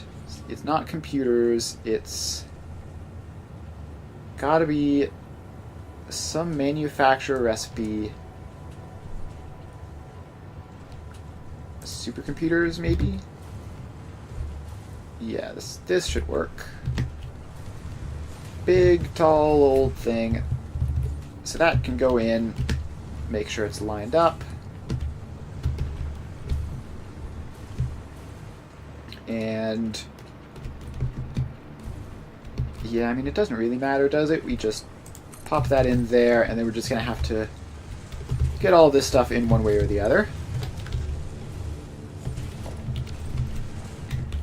So, set the recipes. We need 5 heavy modular frames total using the heavy encased frame recipe. So these are 2.5 each. Copy and paste.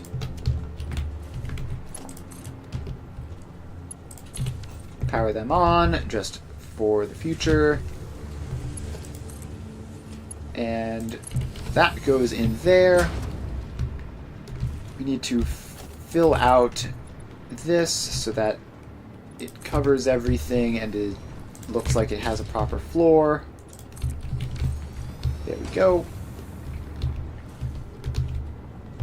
Alright, so let's take this over here, around, and in. Then the steel pipes have to go up, which is like this, and in. And then finally the concrete has to go up and in there. So now we just have to make all of these connect into the correct spots. So you go there. A lot of this could be done in the blueprint if I had thought of it, but I hadn't, so here we are. So that's going in, that's going in, that's going in, that's going in. Alright. Alright, I think that's all for this. Heavy modular frames are going to go into a sink.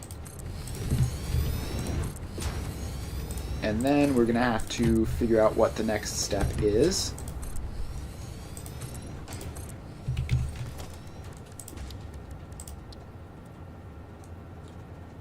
Alright, so this goes, we can line it up like that, I guess.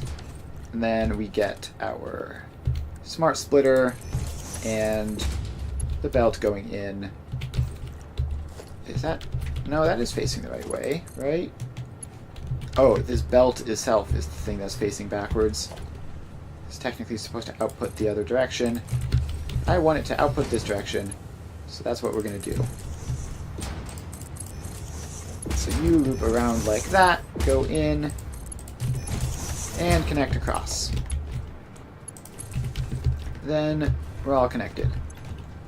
Alright, just waiting on the concrete, and there it goes. It's starting to show up. So now in about 64 seconds, we will have our heavy modular frame production. Alright. So that is another big step. What's left? We need to make stators, cables, and automated wiring. And then we're basically done. Alright, so we make stators, cable, automated wiring, throw all of those into adaptive control units, then grab the adaptive control units from the old factory as well, combine them up with supercomputers, and make our assembly director systems. Alright, so we're at the point where I guess next stream is probably we're going to be finishing this. I mean, we can do 3 or 4 production lines in one stream, assuming it all goes well. So I just want to head over here, check this to make sure it's working properly, because it's had some issues. Alright, that is showing 100%. This is... and it was showing 100% until the exact instant I looked at it, at which point it dropped down to 98%. And it looks like across the board we are still having marginal circuit board problems, but they are marginal, which is different from what it would have been a moment ago. So if we're only a little bit short on circuit boards, what does that mean? Here is our circuit board production. 100% there. Is this Okay, this is all one giant splitter array, so theoretically they should all be equal.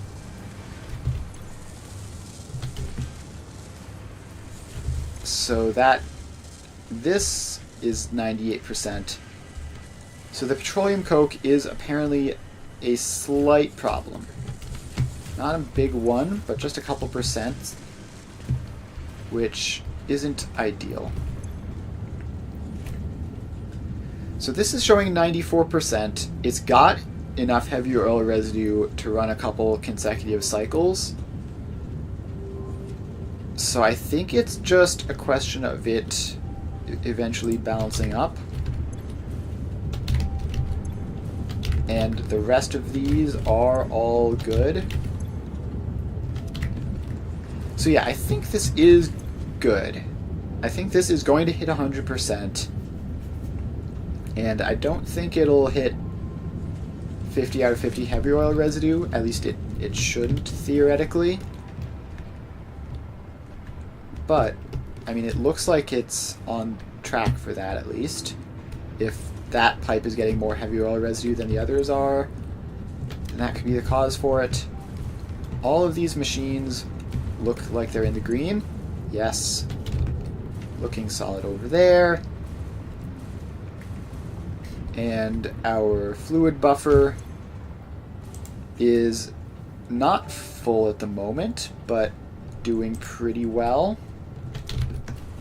I mean, that might just be a question of like the train is physically present or something. So let's drop down and see what's causing that, because we don't want there to be any further issues here. So there is no train in the station currently. And okay, yeah, so we are awaiting a train and we need it pretty badly.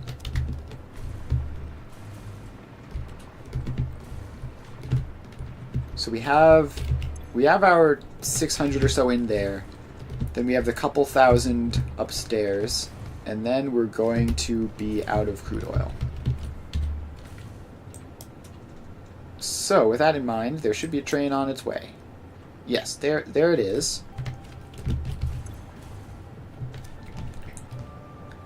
And will we need to add another crude oil train to this line in order to keep up? I know that the path isn't especially efficient to get here.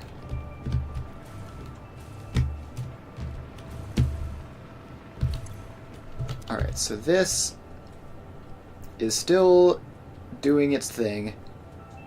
It's draining, although the amount that it's draining is a bit weird. Where is that train? There it is. I can see it in the distance. So this is about to run out. We are very close to that happening. But as long as it hasn't run out, we should be fine.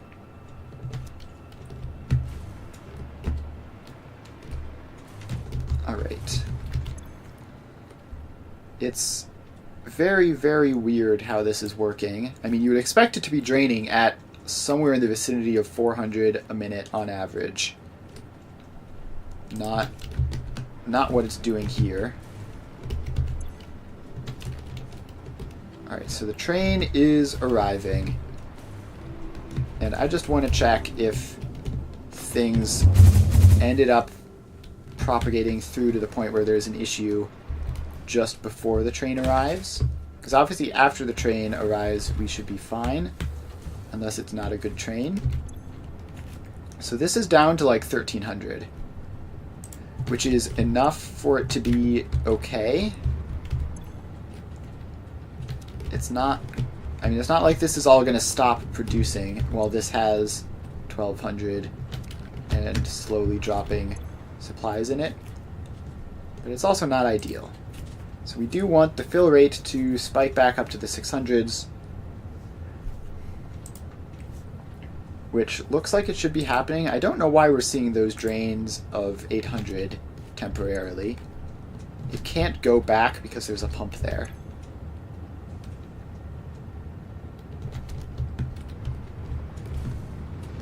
Alright, all of these are still going fine, though, so that's not doing anything weird. And the train should have finished unloading by now. It might just be propagating up the pipes or something.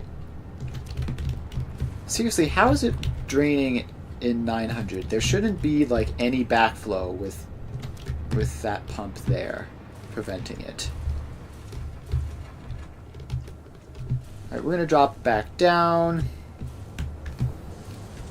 Drop back down, check that the train has successfully unloaded. Yeah, so this is all good, and the train has left to grab another batch. But I am a bit worried that it isn't enough. Because crude oil is another thing which we use quite a lot of in that factory. Along with iron, which seems to be going fine.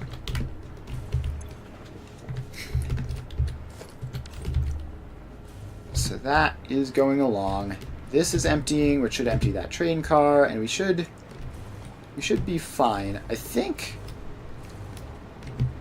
the problem is partially just that the path is like hilariously inefficient. Also, is it just me or is the limestone train running like a lot?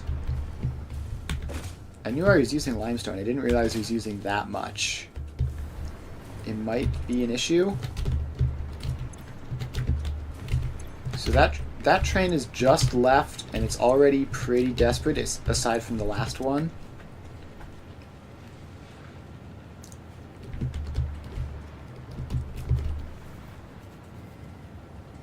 So, how do we fix that?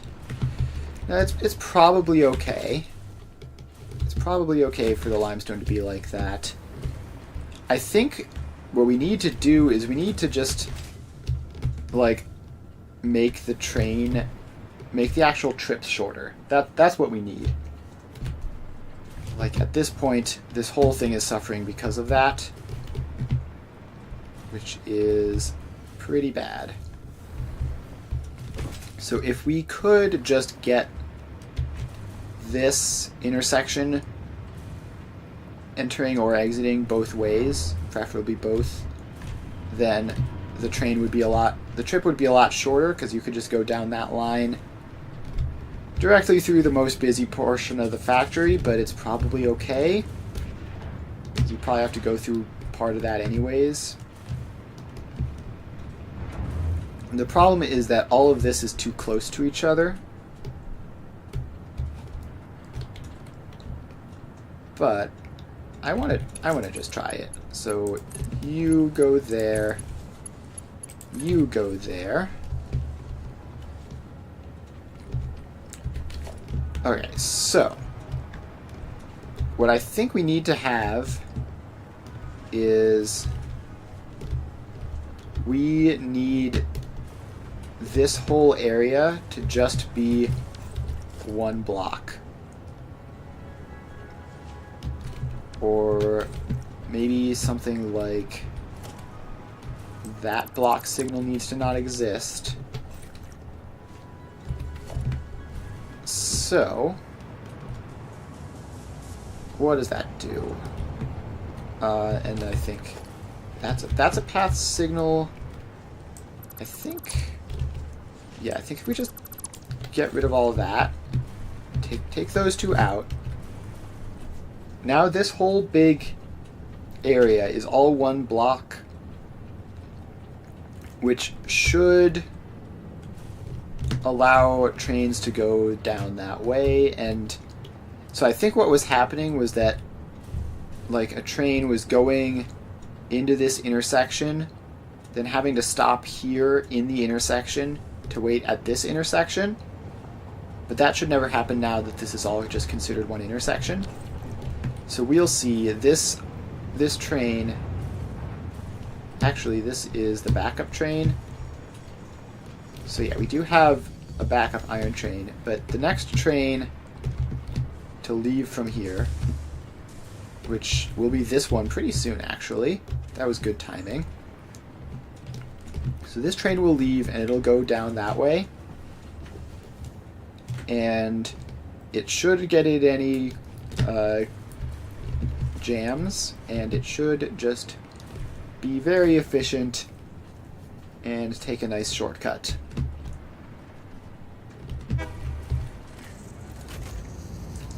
And there we go. You should be heading to the left. Yes, you are. That is the more direct route by a significant margin, I think. Now you are going to have to go through the roundabout for that, but there's really no way of avoiding that. It's fine. Alright. Another train enters this, delivers all of its iron to keep that running.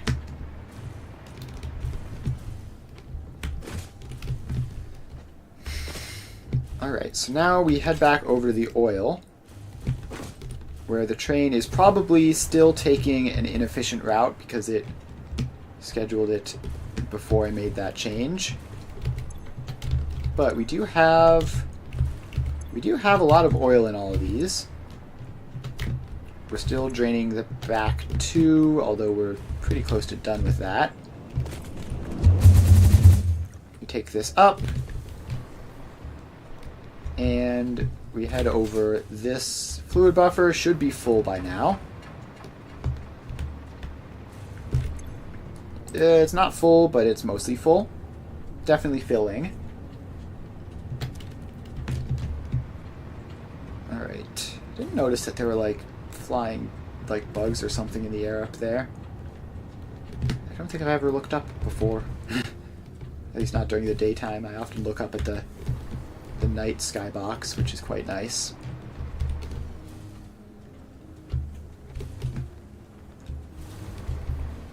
Alright. So, crude oil. We've got reserves, but not like an infinite amount.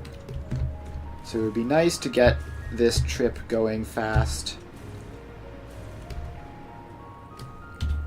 So where is the crude oil train right now? It's down there, making its way over. And we do have plenty, so it should be fine.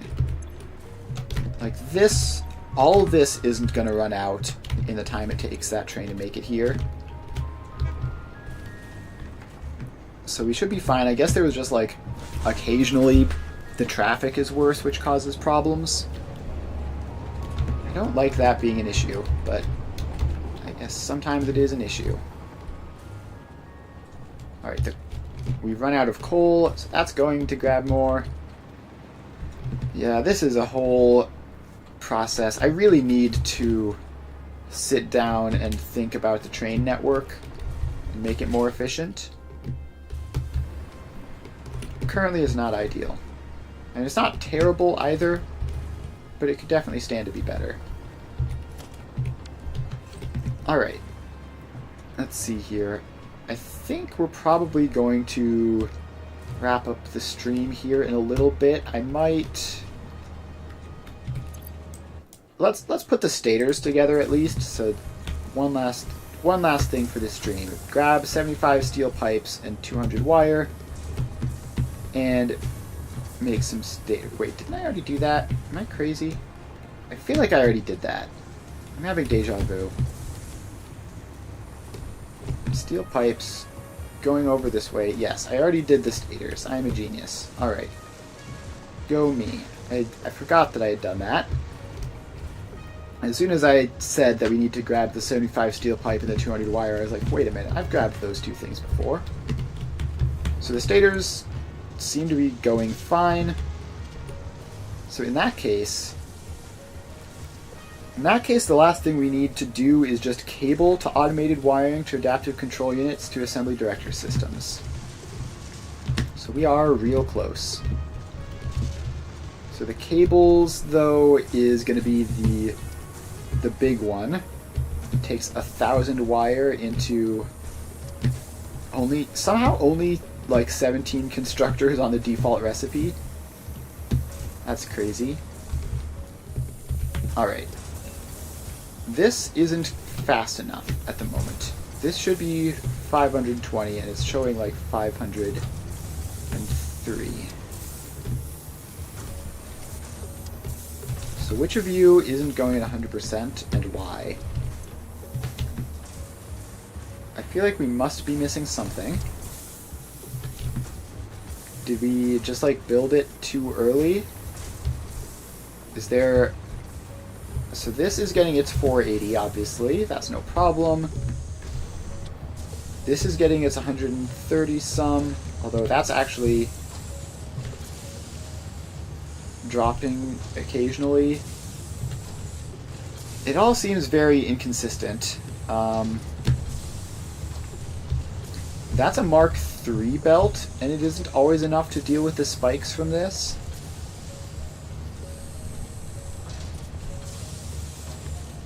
Interesting.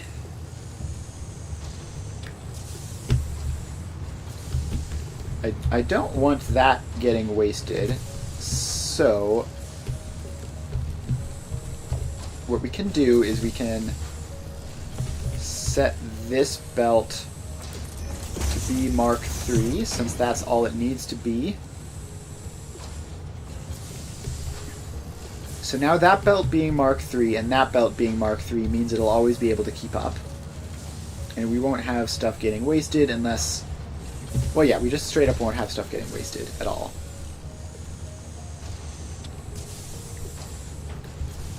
Because if this is wrong and there's more in the system than it was supposed to be, it'll just back up all the way up to there before this gets any.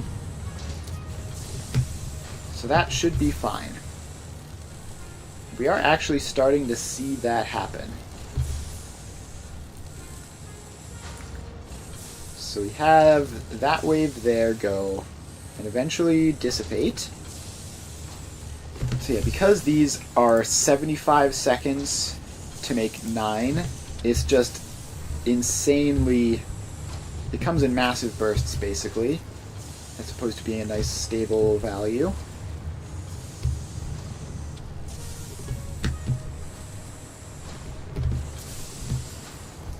So this is... Had a bit of a dip there, but probably nothing to be worried about.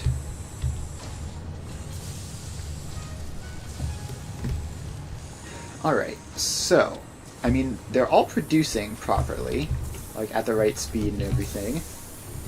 So that's not going to be the problem. This is speed balanced properly and is going at exactly 200.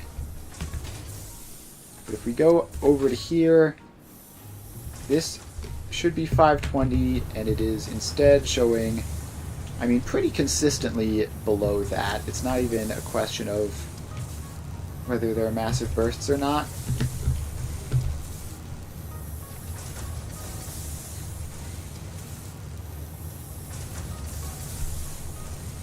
Alright, so how does that work?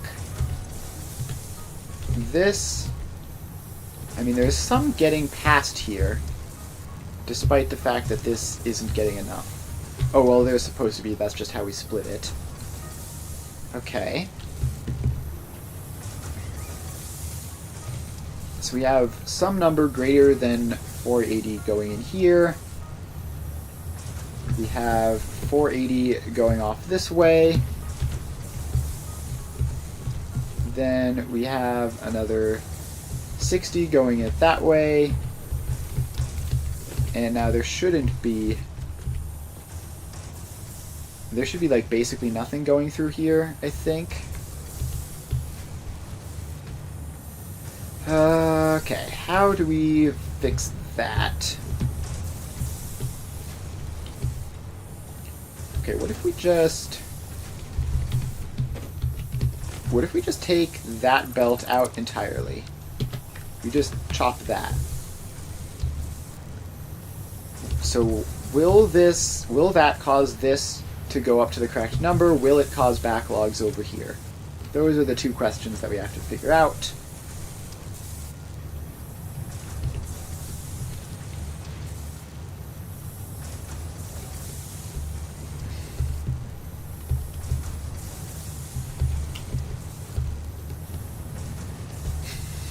Alright, so this is now going up. It's alternating between 510 and occasional bursts of 540.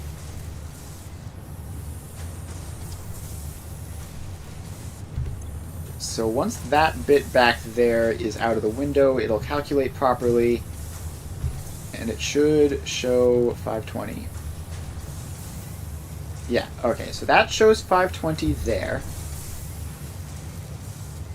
And now the problem is that this is going to back up, and we're not going to be able to output all of it.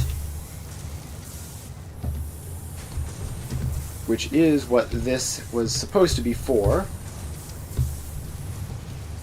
However, that's not going to work.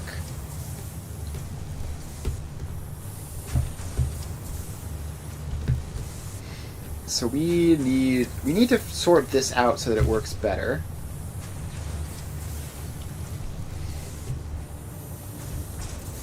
Because now we're not going to be sending enough over here, I think. Unless the numbers work out literally perfectly.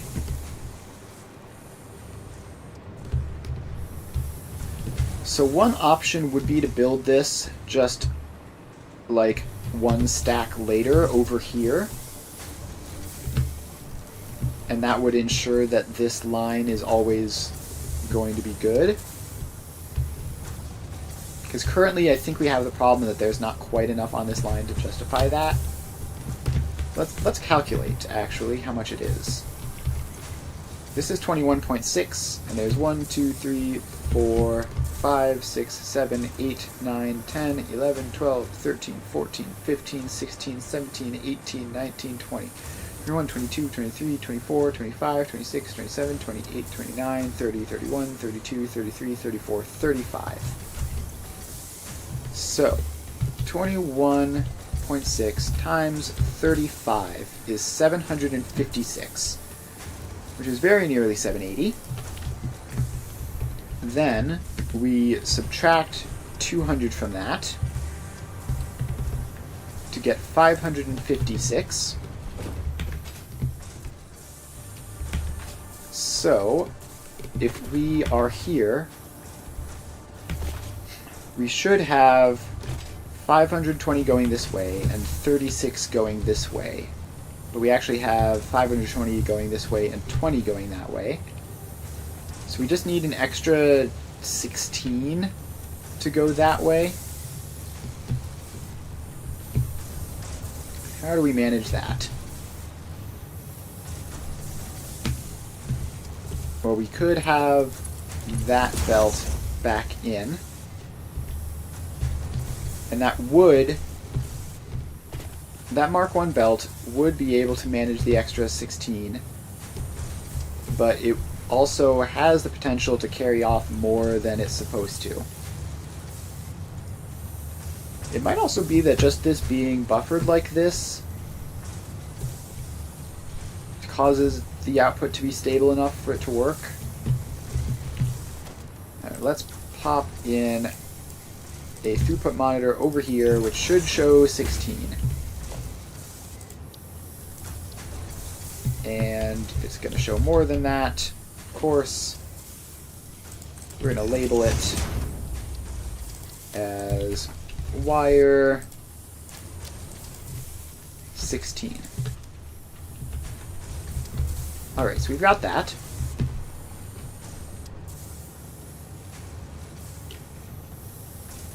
And it's showing 81. Now, part of that is because this is backlogged a little bit, because of what we had done previously. But I think not most of it. I think... Okay, at this point the backlog has dissipated, and now we're just outputting as fast as it'll go. At least it looks like that. We go all the way over here. So these are obviously all just the backlogs which clear out. over time. Yeah, so these... There's no backlog anywhere in the system, so it should now be showing its true stable value like this, which is 508 to the right and 64 to the left, for a total of 572, which is more than 556.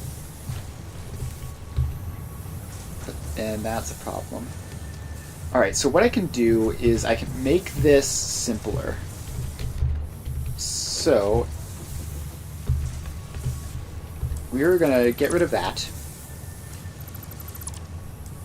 and have this just be 480. And then we have an additional 40 that we need to account for.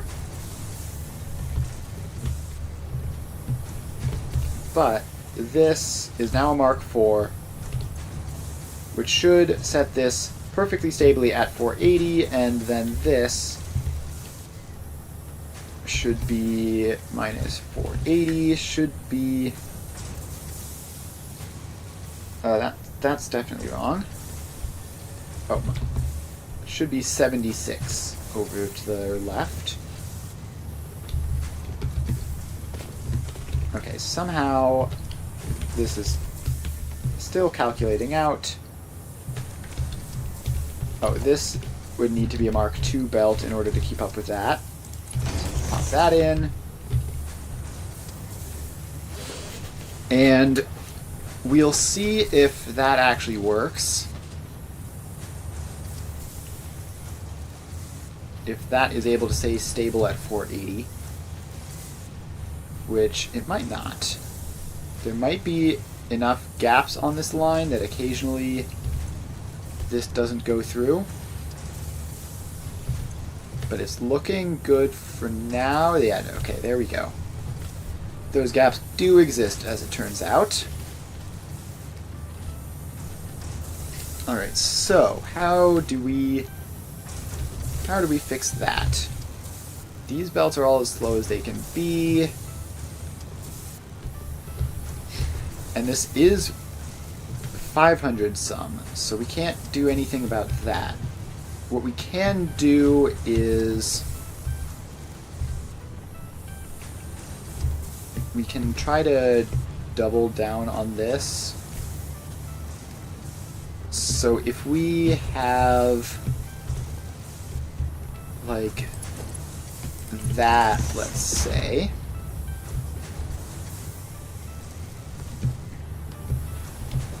and so now maybe that will help. So my idea here is actually no, well we might as well do this correctly with a whole storage container. So because the problem is that there is just bursts, if we do this, and I guess just make that probably Mark II would be enough. And then this is a priority merger with priority medium center. So we should get this box filled up, and then this, that needs to be a Mark IV now. So that box should fill up, and then deposit what wire needs to be deposited to keep this at exactly 480. And then any spare beyond that will go down this way, which should be fine. And this doesn't need to be especially fast, although this output should probably be a Mark IV belt so that it can fill in all the gaps as needed. Alright, so yeah, we have some gaps there, and they should be filled in.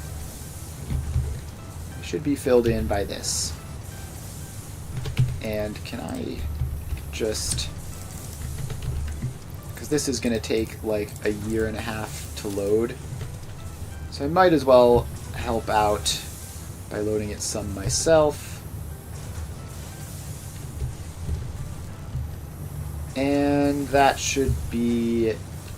I mean, it'll take a while for that to stabilize properly. We sort of just created an abomination here, but actually, we don't need this to be this way. No, we kind of do, don't we? Unless we can put it in here. If we put the buffer belt in there... No, that wouldn't work either. That would just send more over here to the left than is needed. So the obvious answer is to just not have the sink, because if we don't have the sink, then it'll just take the 480 that it demands and backlog otherwise. But I want to have the sinks because having these sort of sinks interspersed and everything is very convenient.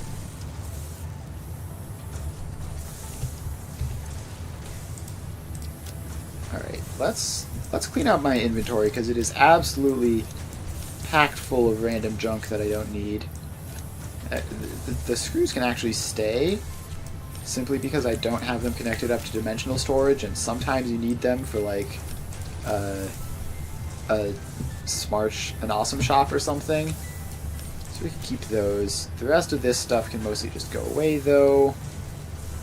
I don't know, the problem is I'm a bit of a hoarder. So that can go into that. The fact that I'm such a hoarder definitely is going to be causing problems on this. But I've got 2 full rows of free inventory space. I don't need 1 packed fuel because I use rocket fuel now. I don't know. We'll worry about it later. So this is stable at 480. Now,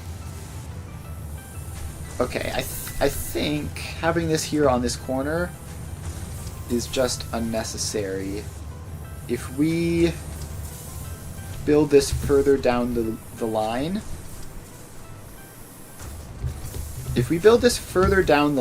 like over here or something, then we'll also have these ones to fill in, and we might be able to just get it to where it's basically a full Mark V belt. So 21.6 times 35 minus 200 is 556. Times 40 is 664. Times 45 is 772. So if we go another 10 down, 1, 2, 3, 4, 5, 6, 7, 8, 9, 10, and we split here, then we'll have basically a full Mark V belt, and it's going to be 8 short, but who cares? So that's right any, center overflow, and that goes across like that,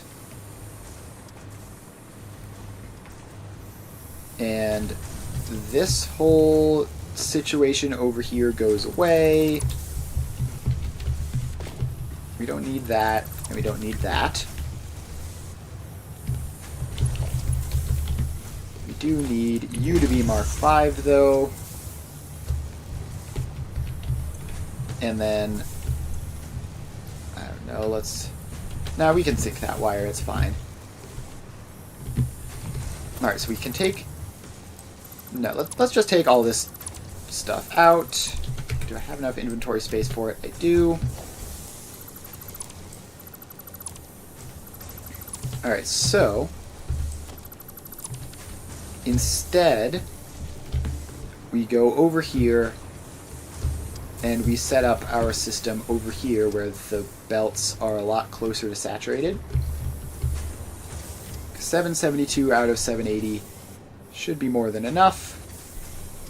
So we go over here, and we have a splitter, a Mark V belt going into that splitter,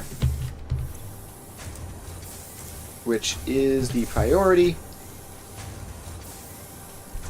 then we have our Mark IV plus Mark I combo, which I don't even know if I want to do this all in one bit. I think it should be fine too. So this is center overflow right any, and so that will be the Mark I. Then this could be the Mark IV. So then we merge that up.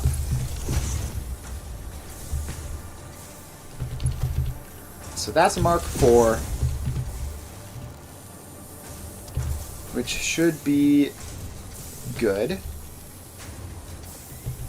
And this is a Mark I, which we need to split here, so that 40 of it goes in and 20 of it goes back. Oh, that actually we need to do this on the other side, because otherwise we're going to go above 780. Because we had 772 here, and plus 20 is 792, which is too much. So that is any. And we just said 20 back into the loop there. The rest of it can merge up with you and make our sync of 520. And hopefully that just works.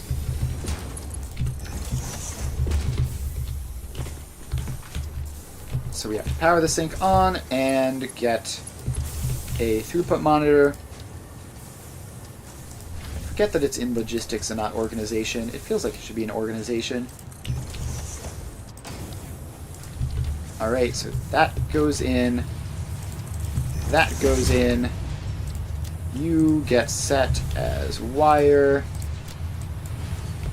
520. And this is showing a stable throughput of 540. Why is that? Is it because this isn't outputting enough? Okay, no, it's dropping now. It's now fluctuating between 510 and 540, which I believe is the sign of 520.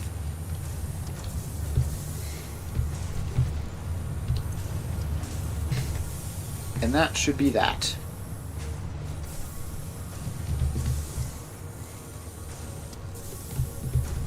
Alright. Has this stabilized out? It looks like it. And then there's just the question of, is enough getting through here? And also is not too much getting through. So this is a Mark V belt, which should be more than capable of saturating a Mark IV belt. We do see this does look stable. And then there's the question of, did we break something back here? So it's possible that when we moved it that far forwards, now this stuff doesn't have space for an output. So let's see. This is going to complete 7, 6, 5, 4, 3, 2, 1, 0. So that is able to output. What about the one all the way back here at the other end? It's not looking good. It's not looking good back here. Yeah, these have stacked up to 90. Which means I must have done my math wrong. 21.6 times 45 minus 200. This is still subtracting the 200, right? So these ones back here should be doing fine. That's at 100%. This one back here is at 100%. then we have 200 going in there, which means that the belt here should be 772. It's going, this is saturating like a lot, and I can't figure out why. So this is still managing 480. This one, I took the sign off, better put that back on. Throughput monitor of 133 point something. We're going to leave that to calculate for a bit. This is 520.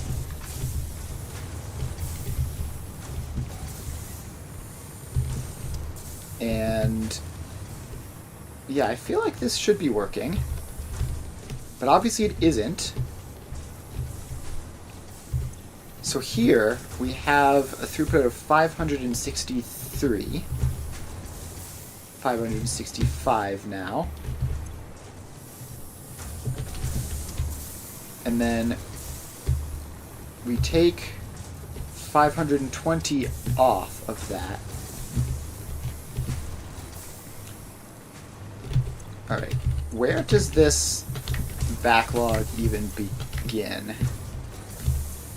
So these ones all have empty stuff on them. This one has a small backlog, looks like. So what if I just empty out the backlog and see if it rebuilds?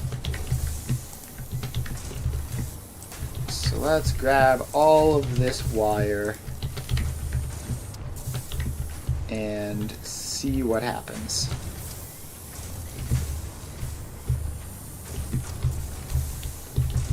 Alright, and let's also grab some from the belt itself.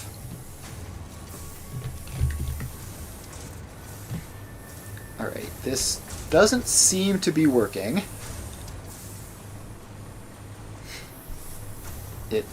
It seems like we're still having problems. So I might have actually needed to pull from the belt that early. So if we head back here, are these still backlogging? Actually, potentially no. I mean, if they are, it's not much. 4, 3, 2, 1, 0. So yeah, I mean, that clears out by the time it's halfway done. This one clears out by the time it's halfway done. So I think the backlog might be a bit of an illusion. I mean, over here we don't even have a full Mark V belt. So over here we have gaps, which are then being filled by this. So it's back here where the problem would exist. But I mean, this is flowing pretty quick. What if I just grab a bit extra off? I think it's fine. I'm just gonna check one last time over here where the backlog would start. So, you, good sir, are still empty. Alright, so if you can always empty by the time you produce the next batch, then there's never going to be a backlog. And this is the one which would have it the worst. So unless it's like very slowly building up on the belt, which it might be. I mean, that last one took a lot longer than I would have liked to empty out. So we might still have backlog problems, but I did the math and it shouldn't be an issue. It should be just barely not a problem, basically, from my math. And if it is a problem, then we can drain these two out. Well, we can drain 40 off of the belts earlier and then just go 480, 480 there, and have it be fine. We do have a bit of flexibility on where exactly we do that. But if that's 520, and that's 480, and then the ending bit is going to be 133, then we should be all good on the rest of our wire. And is this... Okay, no, this is showing 150. How are you showing 150? So in a sense, that's probably a good thing. Because if you're showing 150, then that means that there's no chance of a backlog forming. Because these are running at the rate they're supposed to. And that one's running faster than it's supposed to, which means whatever backlog still existed is draining at a rate of 10, 15-ish a minute, which is totally acceptable. And this is also going 200 like it's supposed to. And this machine is empty by the time its next loop comes around. So yeah, I think we should be backlog proof here. Just barely, though. I think that the margin of error is pretty slim. But I think we should be fine. So, that's a good spot to wrap up. We've maneuvered this around so that our wire outputs are good. So, we just have to... We just gotta make the... what's it called? We just gotta make the cable, which is gonna be a bit of work, a lot of constructors. Then automated wiring, which is gonna be 10 assemblers. And we're gonna round that up to 12, I think, because of our blueprints. And then adaptive control units, 5 manufacturers, and then we just import everything else from the drone network and make assembly director systems. So unless things go catastrophically wrong, which frankly they have a pattern of doing, but I'm optimistic, unless they go catastrophically wrong, we should be done with this on Friday. So thanks everyone for hanging out. Had a lot of fun. Make sure to follow if you haven't already. I stream every weekday from 2 to 5 Eastern Time. So if you're interested in various factory building games, I alternate between Satisfactory on Monday, Wednesday, Friday, and Factorio on Tuesday, Thursday. So yeah, stop by then if you're interested. Make sure to follow so that you know when I'm live, and I will